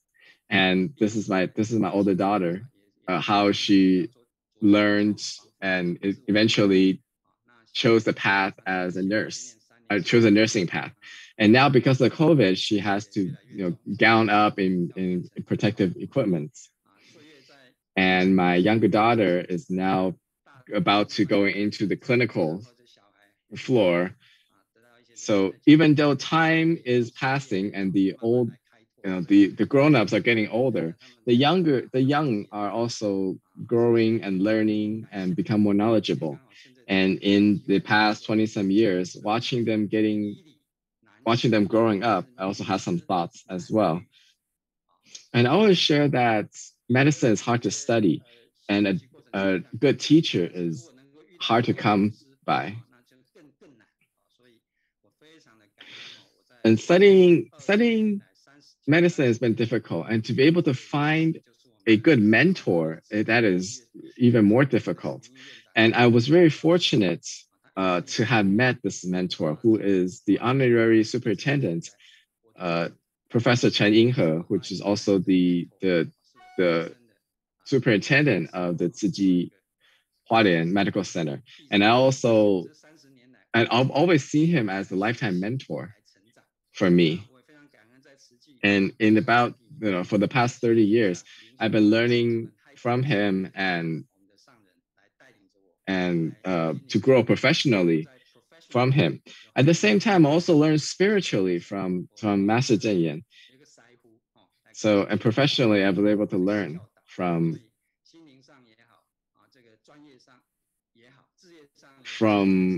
Superintendent Chen. So I was really fortunate, whether in his professional life or spiritual life, I had found the right person to guide me throughout through the way. And in 2014, during the Teema International Forum, I was had the opportunity to interview my teacher. And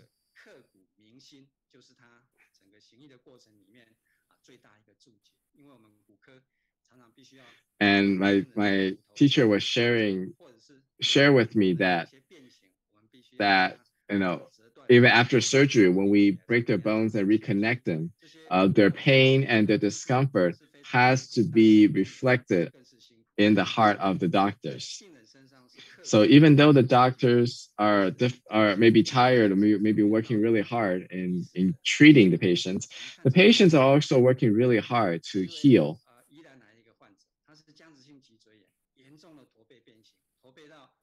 And this is one of the patients we saw from Yilan. As you can see how severely deformed his spine is. It's almost like a hairpin or like a paperclip. And he can barely walk. And it's also very difficult to take care of his life.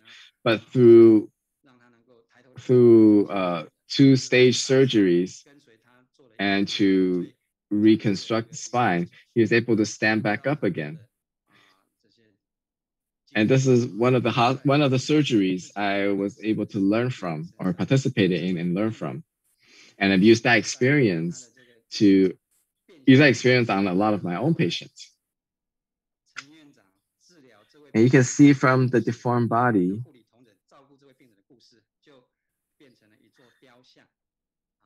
and how the stories was immortalized in a statue. It's a very simple statue, but every time when I was in Hualien, I would make a point to stop by the Jingsi Hall to see this, because you can see how the doctors kneeling down to and be humble and respectful and to care for the patient, and how the nursing staff was using a very compassionate heart to treat and to care for those who are suffering, who are in need.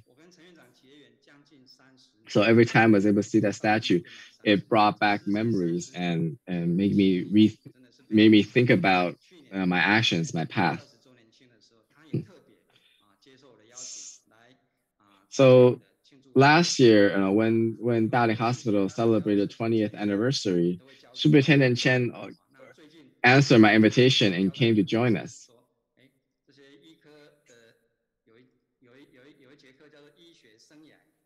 And earlier this year, he left something for me that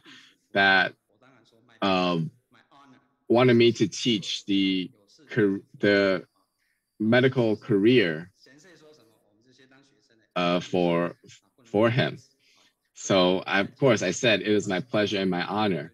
No, when your teacher telling you to do something, you can't deny it, you can't refuse.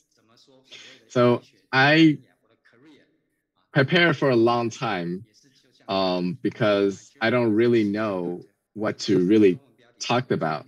So it was hard. It was a hard time. It was a hard practice for me to talk about my career. So I named my topic the same thing as my talk today, my journey as a Tzu doctor.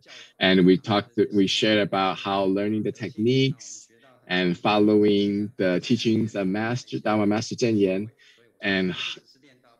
and how to put that into our practice of medicine. So we said that it's not just about practicing techniques, but also it's about practicing and cultivating our hearts.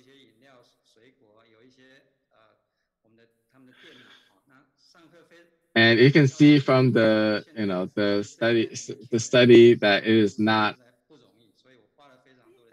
not as what we thought, because they can see they have their phones, their computers, their food on the table. So in order to have them to pay attention and to gather their attention, I had to ask my daughter to sit in, and you can see how she was.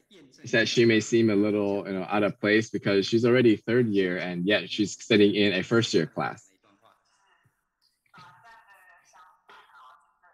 So she was sharing when I asked her for her response.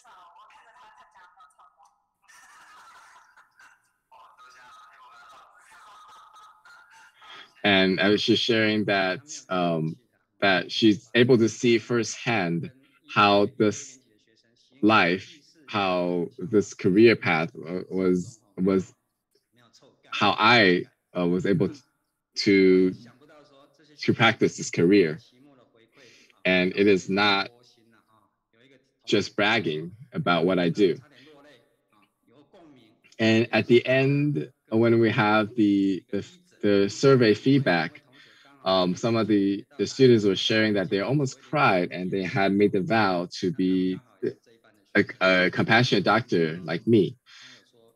When they come, and one of the practice the first year is so that they have to go through a clinical experience. So from their experience, they share that to be a doctor, you have to some kind of humor, but also be courageous. And this is one word that they gave me, that is to be outstanding and also to be standing out, because not only are you challenging yourself to become a great doctor, but also you have to be compassionate when facing patients and facing the problems, and how to rely on your team, having a team to achieve the great results. So as we can see that studying is difficult, but I'm not scared of. But there's one thing I'm really afraid of, which is nagging. As you can see from teacher Meihua, who's been asking for my presentation since June. So I keep saying her, don't bother me, because I am doing a very, very important thing and it will be finished at the end of June. So what is this very important thing that I was doing? So what is it? Because June 30th, it is my master's degree defense. So I have to be able to do that well before I could pay attention to this presentation.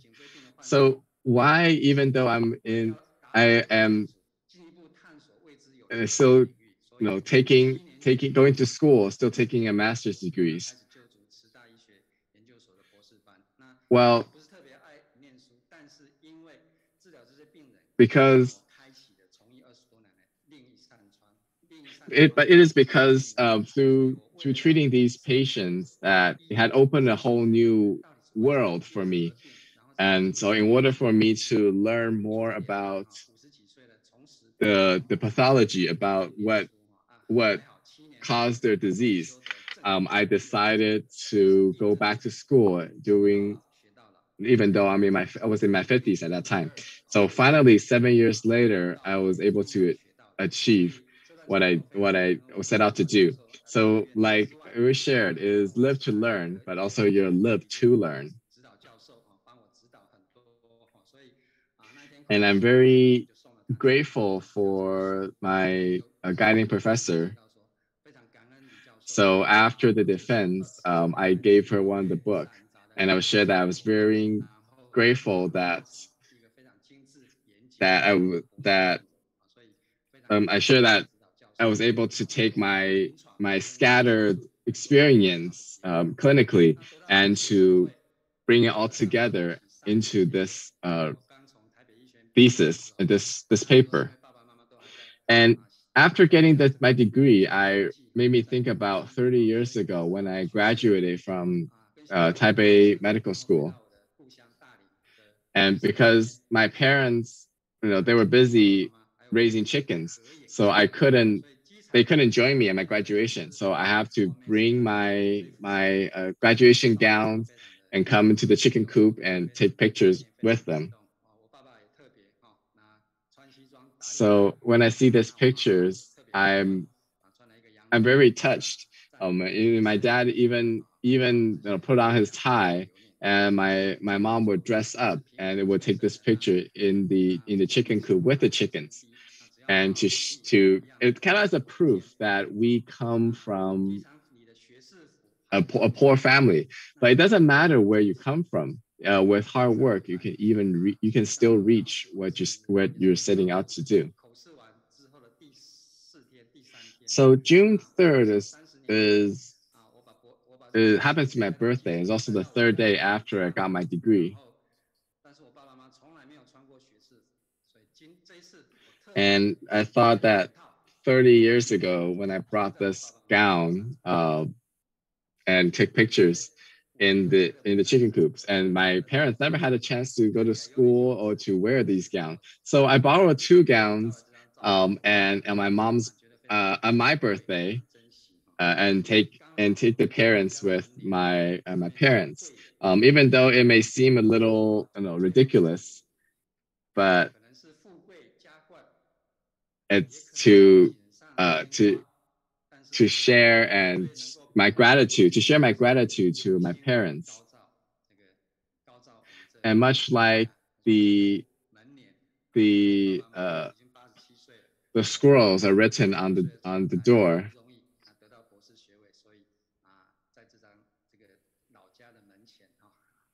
so even though my parents are in their 80s, I still think it's a very memorable thing for them to wear this gown.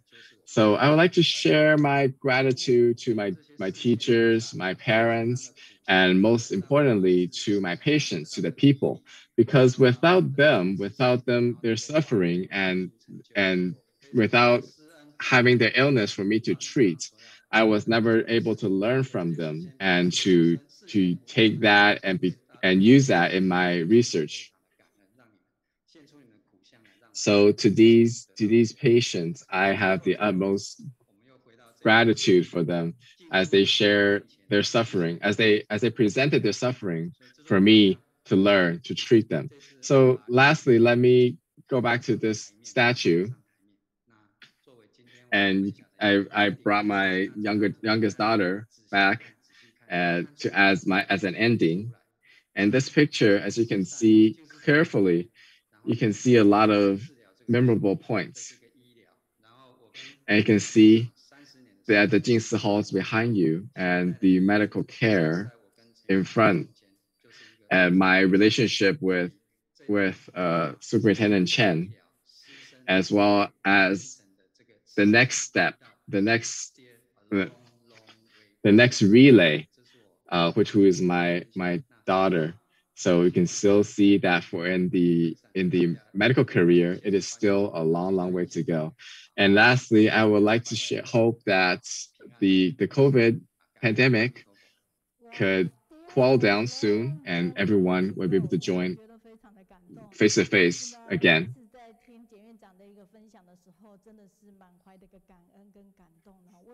So still a long way to go. Every time I hear Superintendent Jian sharing, I am always very motivated and moved because there's so much stories, so much things to learn. Because he mentioned that he had talked about the same topic 2 times, and he had found that there has already been a kind of a bottleneck as to what to share. And I said that no, there's also a lot more stories that you can tell that you never shared before. So previously, when we were planning for in-person meetings, we were gonna have his daughter join us, but even though with the pandemic we can't gather in person, he still managed to drag her into this presentation. And the last picture, you can see she's standing on the statue, standing on a pedestal, so they were a bit equal height. But it's a symbolism that maybe in the future that she will reach even a greater height than her father did. So from the statue, you not only see the relationship between doctors and the patients and the doctors, but rather you can also see the relationship between their family members, as well as his parents and from the whole family. Now, even in his 50s, he still go back to school to study and get his thesis. Even though he has ran over his time, I didn't want to say anything because I know he's gonna tell me to stop bother him. But he shared that if the doctors, if his teachers tell him something, then you always have to say yes. Well, then as a teacher, I would like to ask him that next year we have to come back. So what is your response? And Superintendent Jian all said yes. So you can see what he's dressed right now, because he just in between his surgeries, he still has to go back and to have another surgery waiting for him. So from here, you can see that he is ready for the operating room. But even if his day is planned in the OR, even when it's time to share, he still is able to come on and take a different role.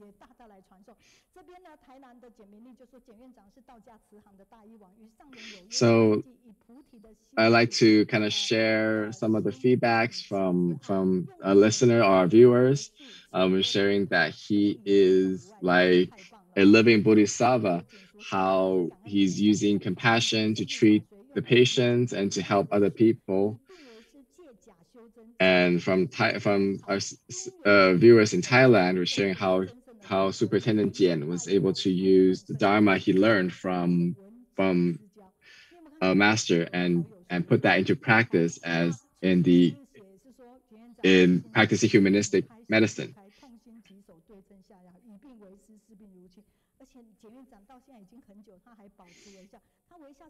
And some of the additional feedbacks on treatment, even though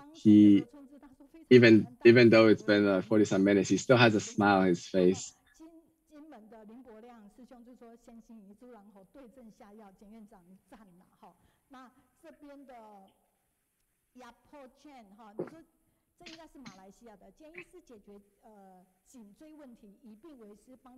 And it's from Malaysia, how he's treating neck problems and treating the sick as the doctors was a really motivating thought. And one of them asking how he stays so young, even though he's been in practice for 30-some years. 救人，真是医人医病又医心哈。所以杨胜利也说：“简院长您好，谢谢您总是视病如亲，用心对待您的病患，有您真好哈。”那当时间呢，简院长第一次来的时候，他的理念 And some of the feedbacks were thanking him for how he treated his patients and how they were so glad to have a doctor like him on the medical team. 菜市场或哪里的时候，就是一直讲，一直讲，一直讲。哦，那其实我觉得好，就是要让人家知道。所以如果你有文景之家俱乐部这样的一本书，叫做最好。如果没有的话，一定要去请购这样的一本书。So some people are sharing that he's a very talkative person, just keep talking, but it is a good thing because if you have something good to share, you should keep talking and to share with other people. So if you have a chance to read this book, go please read it, and I have to let him go back to his surgery. 感恩，他继续在拍。你有要把我拍好，拜托把我拍好哈。好，我们画面回到简报一下好不好？大家有没有看到简报当中，我们有一本新书？对，我们慈师父一衰风雨任平生哈。不晓得这本书大家知道没有？如果不知道的人，现在知道以后。Right now, let's look at it. We have a new book. This is a book about the master De Ci. She is Shijing Master Zhen Yan's first student. This book has 592 pages. The book got started when the editor realized the master Ci Shifu, she's not feeling very well. Therefore, they want to produce a book that talk about her life.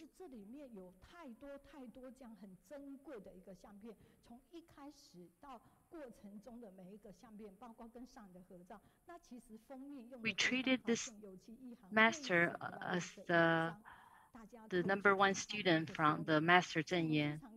And there are numerous pictures in this book. We choose this to be the cover of the book. If you want to know why they choose this one, you have to read this book. All the picture in this book tells a story, tells about her life, how she got it started, and then what did she teach to people, how she enlightened others. She's not just a Buddhist nun, she's also a Buddhist. She's excellent in pottery, painting, sculpture, and this book shows a lot of her works. If you're not just reading the text from the book, you can just look at all this picture throughout the book. And this book is going to come out soon.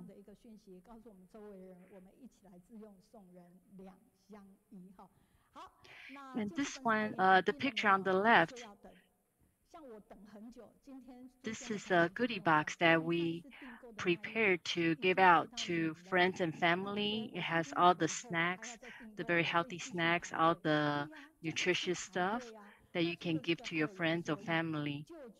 And we are looking at this picture. This is the Ciji herbal drink. This is the Chinese herb made from several very effective herbs that is very good to maintain your energy during this pandemic. Okay, right now it's time to get up and exercise your body. So if you can, try to stand up and exercise with us. The first one we're gonna do is the washing hand song.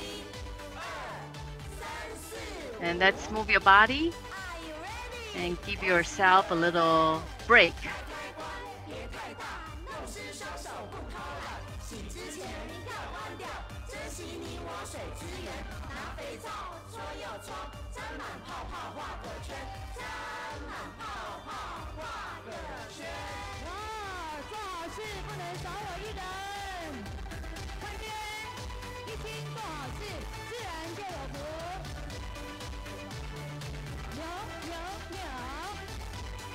This sounds about when you wash your hands,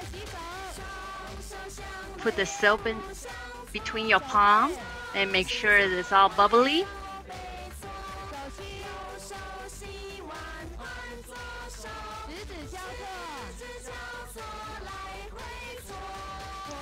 Make sure you wash all parts of your hands.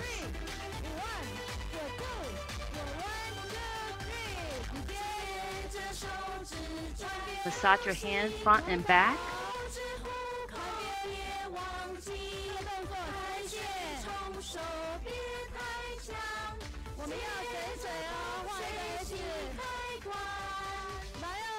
Don't forget the inside of your hands.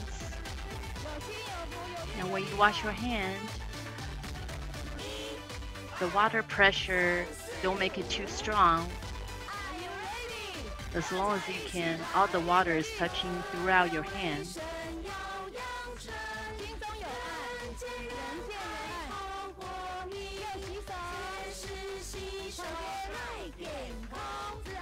And we need to maintain our personal hygiene. This is the basic of being a good citizen.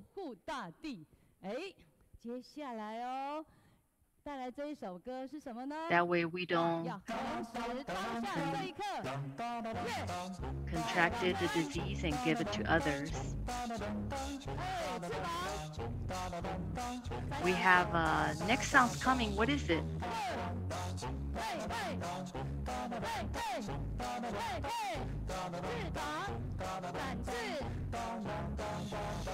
If you can, just get up your chair and moving with us. It's quite fun.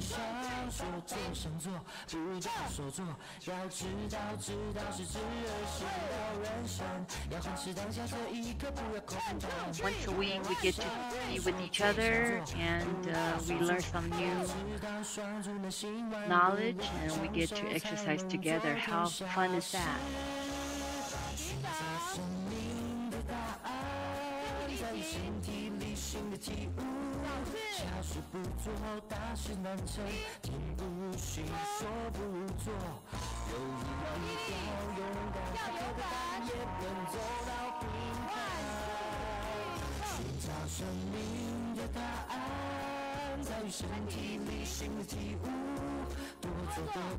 This teacher, every week, she thinks of something different, something that can entertain our readers globally. She spent a lot of time doing research and come up with a song, come up with a different kind of movement.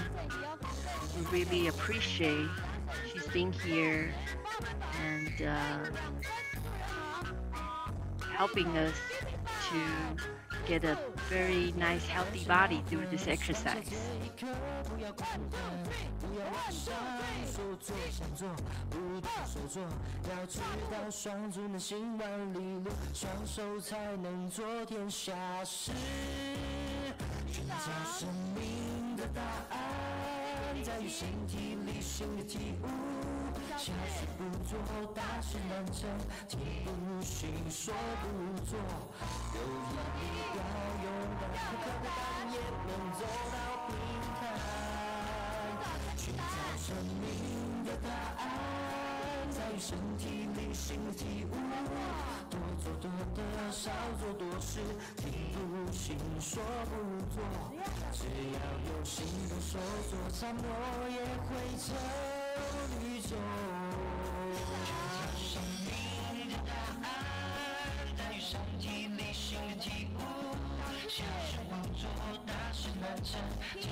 When you see this movement, you just can't help.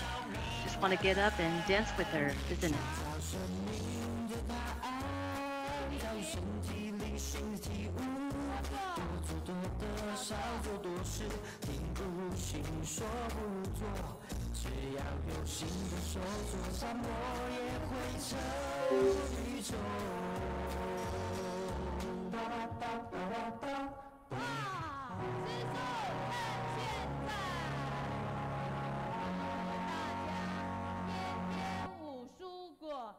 健康美丽像苹果，还有行善有余。 And we just want to let you know that the importance of being a vegetarian. 有没有看到他们今天穿的是什么？西瓜装还有苹果装哈，所以呢后面还搭配这样的一个结，真是太棒了，热烈掌声哈。那我们画面回到简报上，简报里面呢我们可以看到，这是来自 Today, they're dressed up as an apple and a watermelon. They're excellent. Let's give them applause.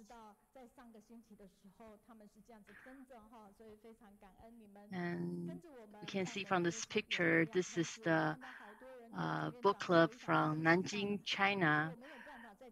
During this section, people always get up and just move their body.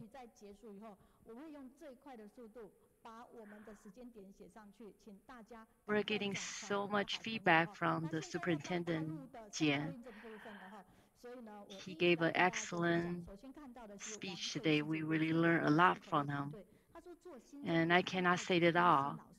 So I try to share as many as possible.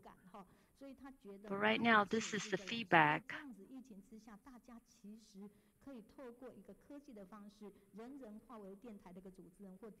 from the previous book club. 家长和孩子们也感受到老师真的很辛苦，能同理老师积极的配合老师的工作哈，所以他觉得非常感恩。就是他千惠老师说到他们班的一个优点大轰炸，作为一名心理的教师，这个活动也带给他也自己本身做过，也觉得是非常重要。所以说，上人让我们做一个3星的老师，要有老师的一个心、菩萨的心以及菩萨的智慧。This reader, this feedbacks talk about the parents. It's not just learning, and parents learn from teacher, from the student, and was able to give back to the society, and then was able to share in front of students about what parents learn. 让遥远北方的地方也能够传递这样的大爱，而他分享的一个主人翁得到所有全球家人的一个祝福，他们觉得非常的感动。And we have another feedback. This is also from China. She's appreciative of this book club. She was able to see that how this book club can be viewed, not just one part of the city, it can be viewed throughout China. Doesn't matter where you live. If you have internet, you'll be able to get online every week and learn stuff from people from all over the world. 而且他特别去赞叹到，就是我们的导读师姐，也就是忌讳律敏。然后他去讲到说，他已经听他3次导读，每一次都觉得非常的赞。永春师兄的分享，他觉得太精彩，他完全看不出他。This feedback is talk about the what she learned last week about the homemade bento box from at Thailand. And she say so creative, the lunchbox. 于建龙师兄，谢谢你。他说我喜欢和你在一起，因为你有正能量，所以只要想要有正能量的时候，赶快跟我们接上轨哈。尤其是我们。And this viewer here, he learned something from the eye exercise last week. He's been practicing that exercise. He says he was so happy to learn that to help care for his eyes. 细腻让他觉得非常的感动。而这一系列的善效应，我们真的要非常感恩我们泰国的美编，也就是我们秋玉师姐，她非常用心制作出每一个善效应。所以当大家 during each book club, we also have a sister. 我们其实还有什么？我们还有的是我们的网页版。 That sister always draw caricature of all the speakers who come to the book club, and just by watching, looking at her painting and drawing, it just makes him smile. 近似语在我的人生当中总是给我很多的激励。有这么一句近似语说：“人生不一定求求是好。” And let's look at this 近似 aphorism. 强大者。 他一定随时都可以挥杆，在我们的人生当中，不见得都会是。This aphorism gave me a lot of support. In life, not every ball is a good ball. But if you are practiced to being better, then anytime you can hit and make a home run.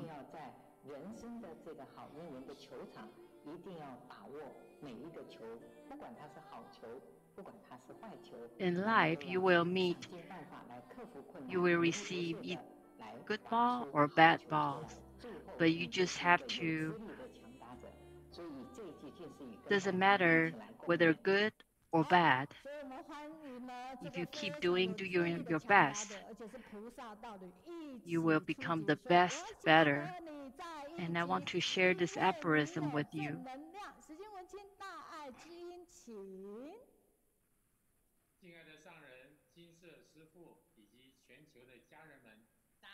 Let's give them a big welcome. Dear Master, Master Bo, and family member all over the world. Hello, everyone. My name is Wenqing. My Dharma title is Jiyong.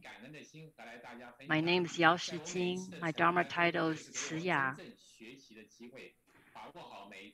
On the way of my life, I deeply feel that I have to continue to learn and I have to take responsibility to grow myself. It's really hard not to say gratitude at Shijing. Today, I want to share with you that with the gratitude heart, every commitment I make is a learning opportunity.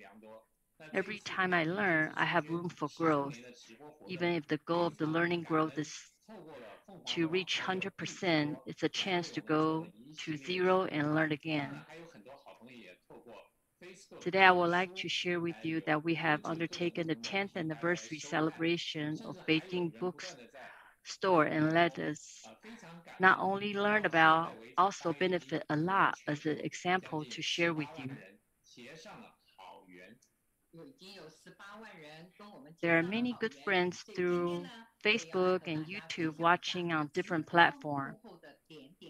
And there are even people who are constantly watching replays. I'm very grateful that I have forged a good relationship with about 180 people around the world.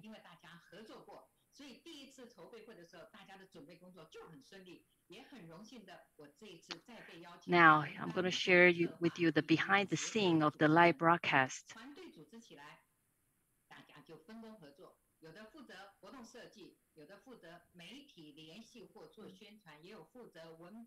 And when I receive about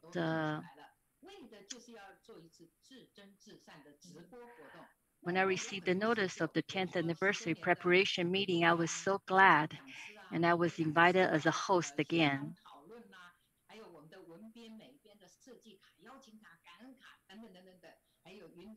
There are many things we have to do. The 10th year anniversary replay, invitation, thank you card, online platform.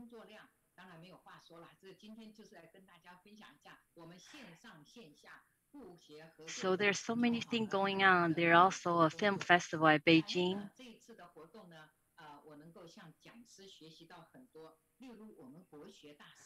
And today we want to share how we come up with this meeting, how we make this meeting possible.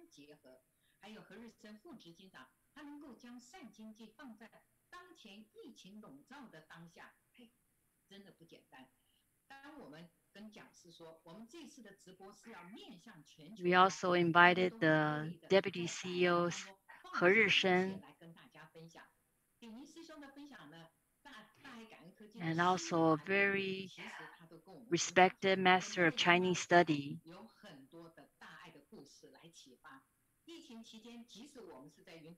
We also invited senior brother Ding Ming. And everyone learned about the heart products promoted by the Da'ai technology.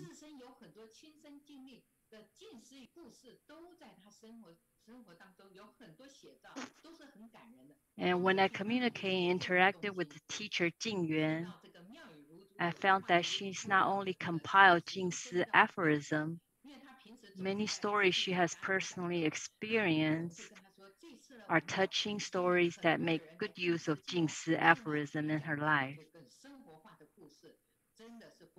Brother Ji, he's very humorous and funny and make me admire him even more.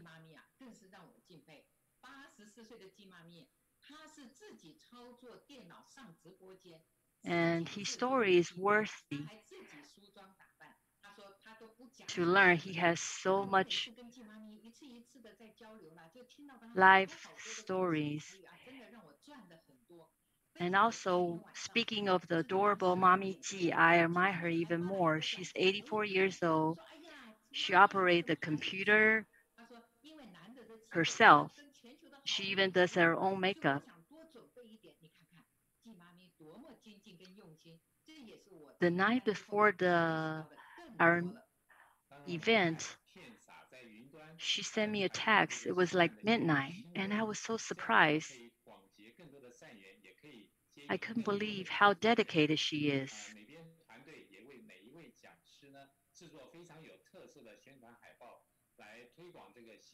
And love is all over the cloud, conveying the clear stream of goodness.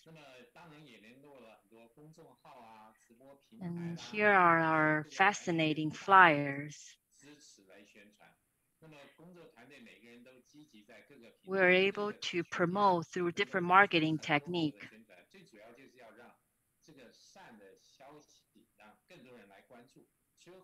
And this is Line, and we also use WeChat.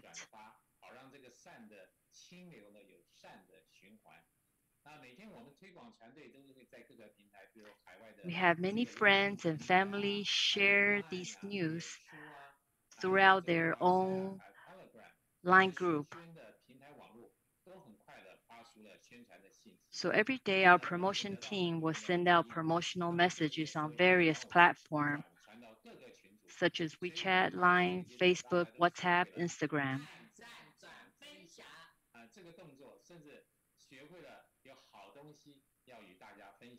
And they were received by many people. The response even helped to continue to be relayed to various groups.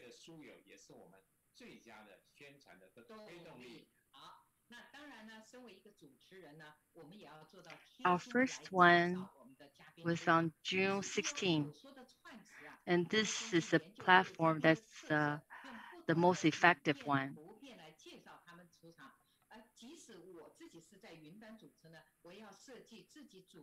And as a host, I have to be able to introduce the guest to the show intimately. It's not just the simple facts. I will first study the characteristic of the guest and use different picture or video to introduce them to the show. For example, with Mommy Ji, who's famous for her seedless watermelon story. So I will find a seeded watermelon to match it.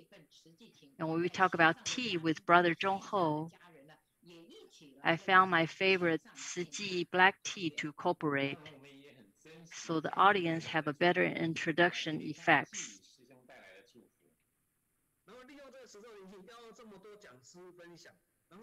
In order to sustain this Shijing sentiment, we also have online guests and offline family member in Beijing to have an online reunion. And this is a brother Jiyu. We cherish the blessing that he gave us, the wisdom he gave us too.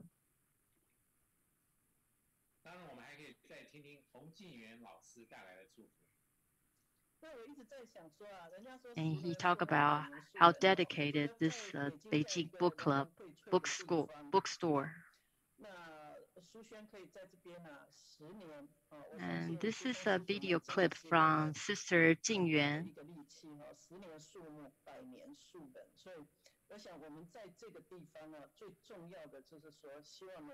It's amazing that this bookstore can be at Beijing for 10 years.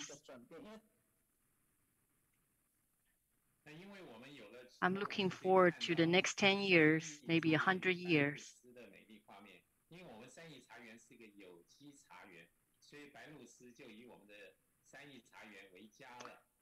And because of the live broadcast, you can see the beautiful picture of Sanyi Tea Garden and egret.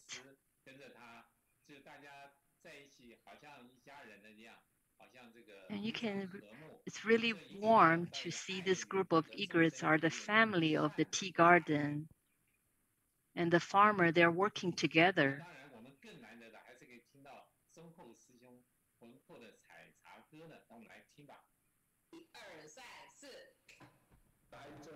It's such a peaceful place, and you can really feel the love at this tea garden.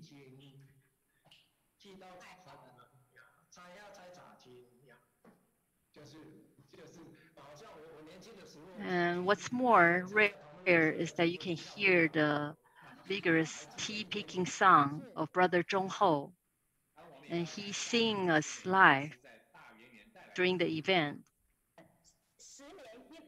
He say every time he picked up tea leaves, he'll sing the song.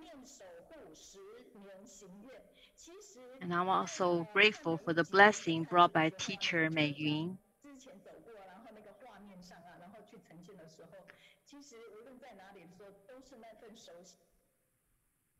She's sending us with lots of blessing.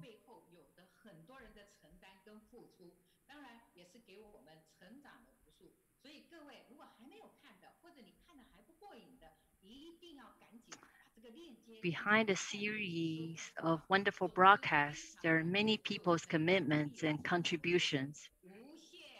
It has given us countless growth. So if you haven't watched it yet, or if you can watch it, you must hurry up and watch the replays.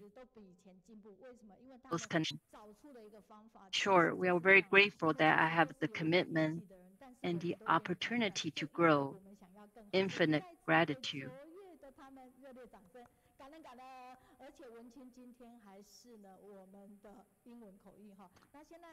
The host, Sister Meiyun, say, even though we have, even we're not young anymore, but we are continue to challenge, and we keep growing and never stop. We just don't stop there. We keep growing ourselves. And this is the fundraise. Currently, we have over 17,555 heart flowers.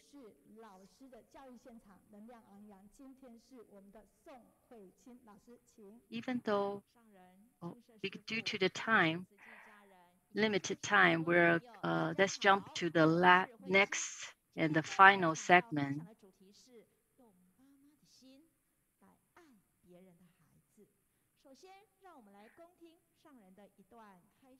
Hi everybody, my name is Jicheng. My topic is using mother's love to love others' kids.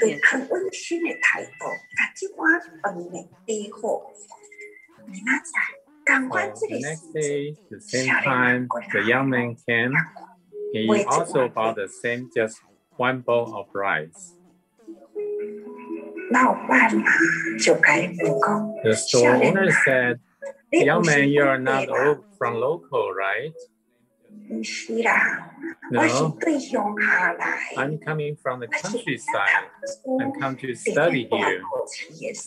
But everything is very expensive, so I need to save money."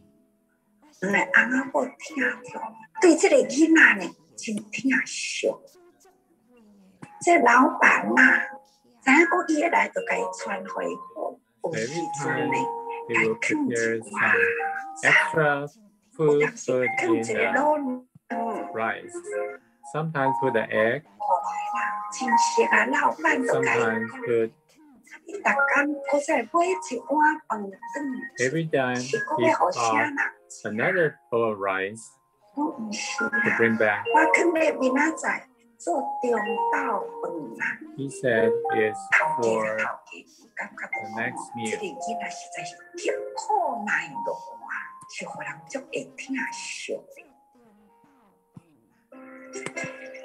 见过世，要毕业的以前，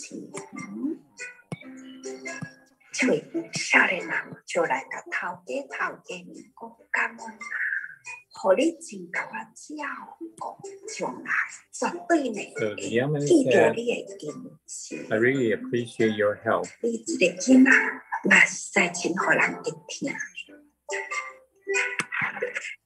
像安尼。 So when they went back,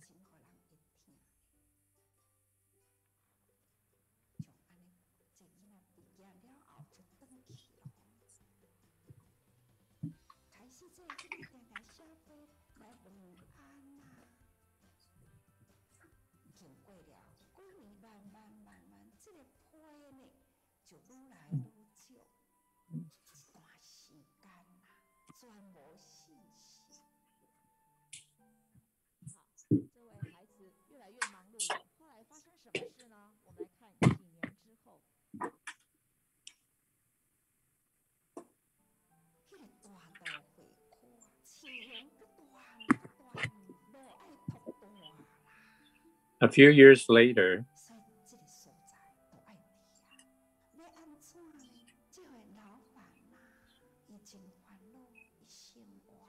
the city is expanding very fast.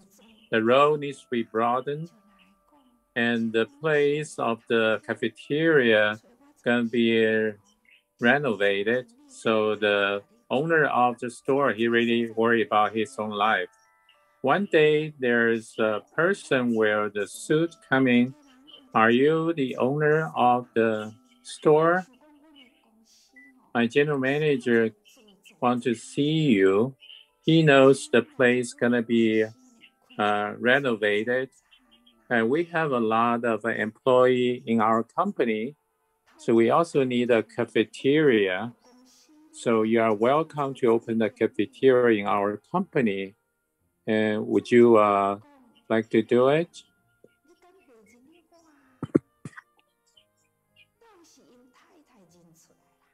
So he doesn't know. The general manager said, "Hi, boss, don't you remember me?" The owner's wife recognized this young person. He's very happy, say, "Oh, do you work here?" The assistant said, "This is our general manager." "Oh, I see." So right now, the owner become the cafeteria owner. So this is a true story. Because of such cause, get such effect. So use a loving heart, treat the young man when he was studying. So you follow the right way, it goes a long way. Just as some extra egg and some vegetable, it's not much for ordinary people. But they never know. After many years, they get a good feedback. So we should have very good heart to follow. This reminds me, my colleague, he only got the 3 pencils in his pencil box.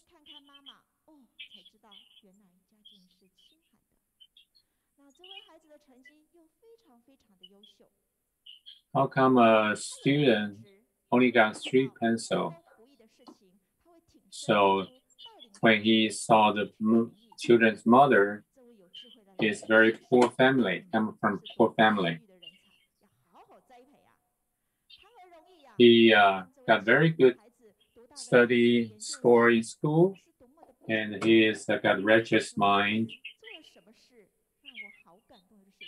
So the teacher thinks we should help this student.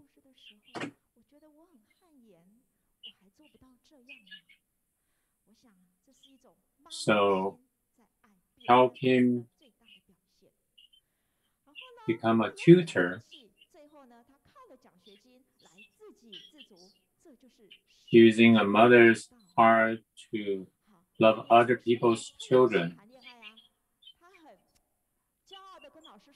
And this student got a scholarship to go through his study. So the student, when he was in high school, he wanted to fall in love with a girl. And the teacher said, if you want to fall in love this time, don't call me teacher. So the students have a very good self-discipline. So he won't forget his goal. This is the teacher always remind him to go to the right way. So the students don't forget about falling in love with the girl.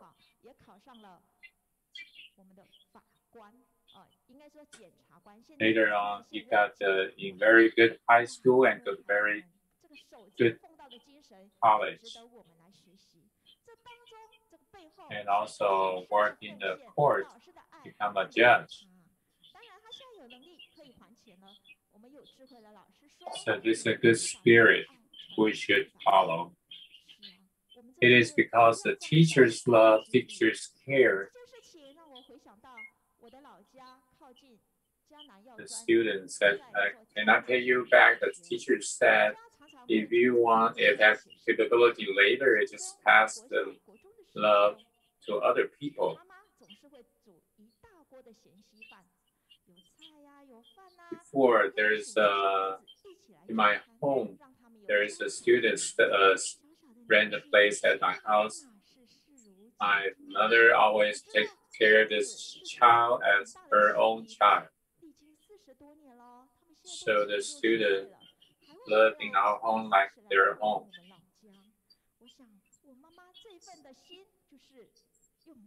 After 40 years, the student graduated. She still come back, see us. This is because my mother is using mother's heart to love other people's children. One of my student classmates was teaching in high school.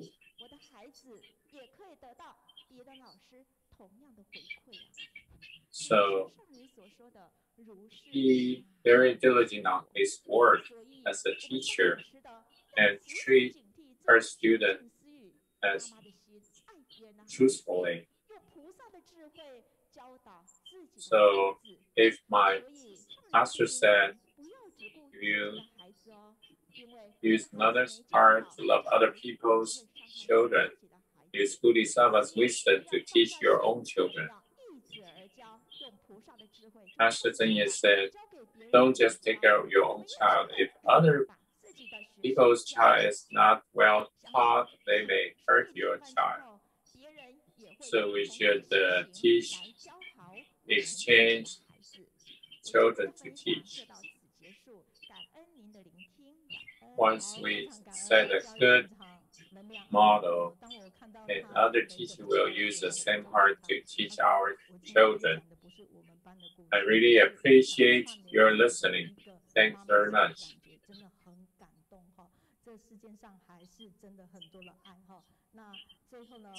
I'm not talking about the student in my class. It's very touching. There are a lot of love in the society. Let's see what's in the Jinsi.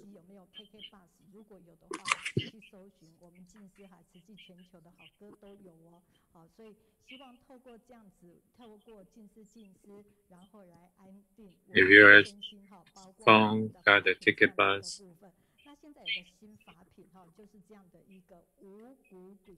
if you can use the Jinsi to help our mind and the body, there's a new cookie, which tastes very good, is one of the Jinsi product line. I wish you everyone got your write some feedback of what you saw today. In next week, we're gonna have Australia Brisbane and volunteer from Beijing, Sister Ma Wenxu. And this is the new topics.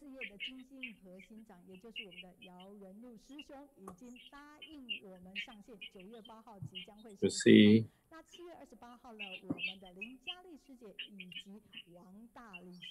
the Mr. Yao Zhenlu will be online on September 8th.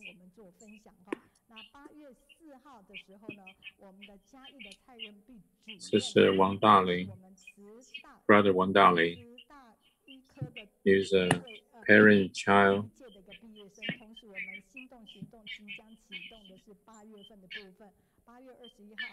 Shijing University Medical Department first alumni in August 11. Very appreciate the Canadian CEO and Dr. Jian Ruiteng. I really appreciate your participation. We really like to be with you because you got a positive energy. So thanks for listening and watching. See you next week.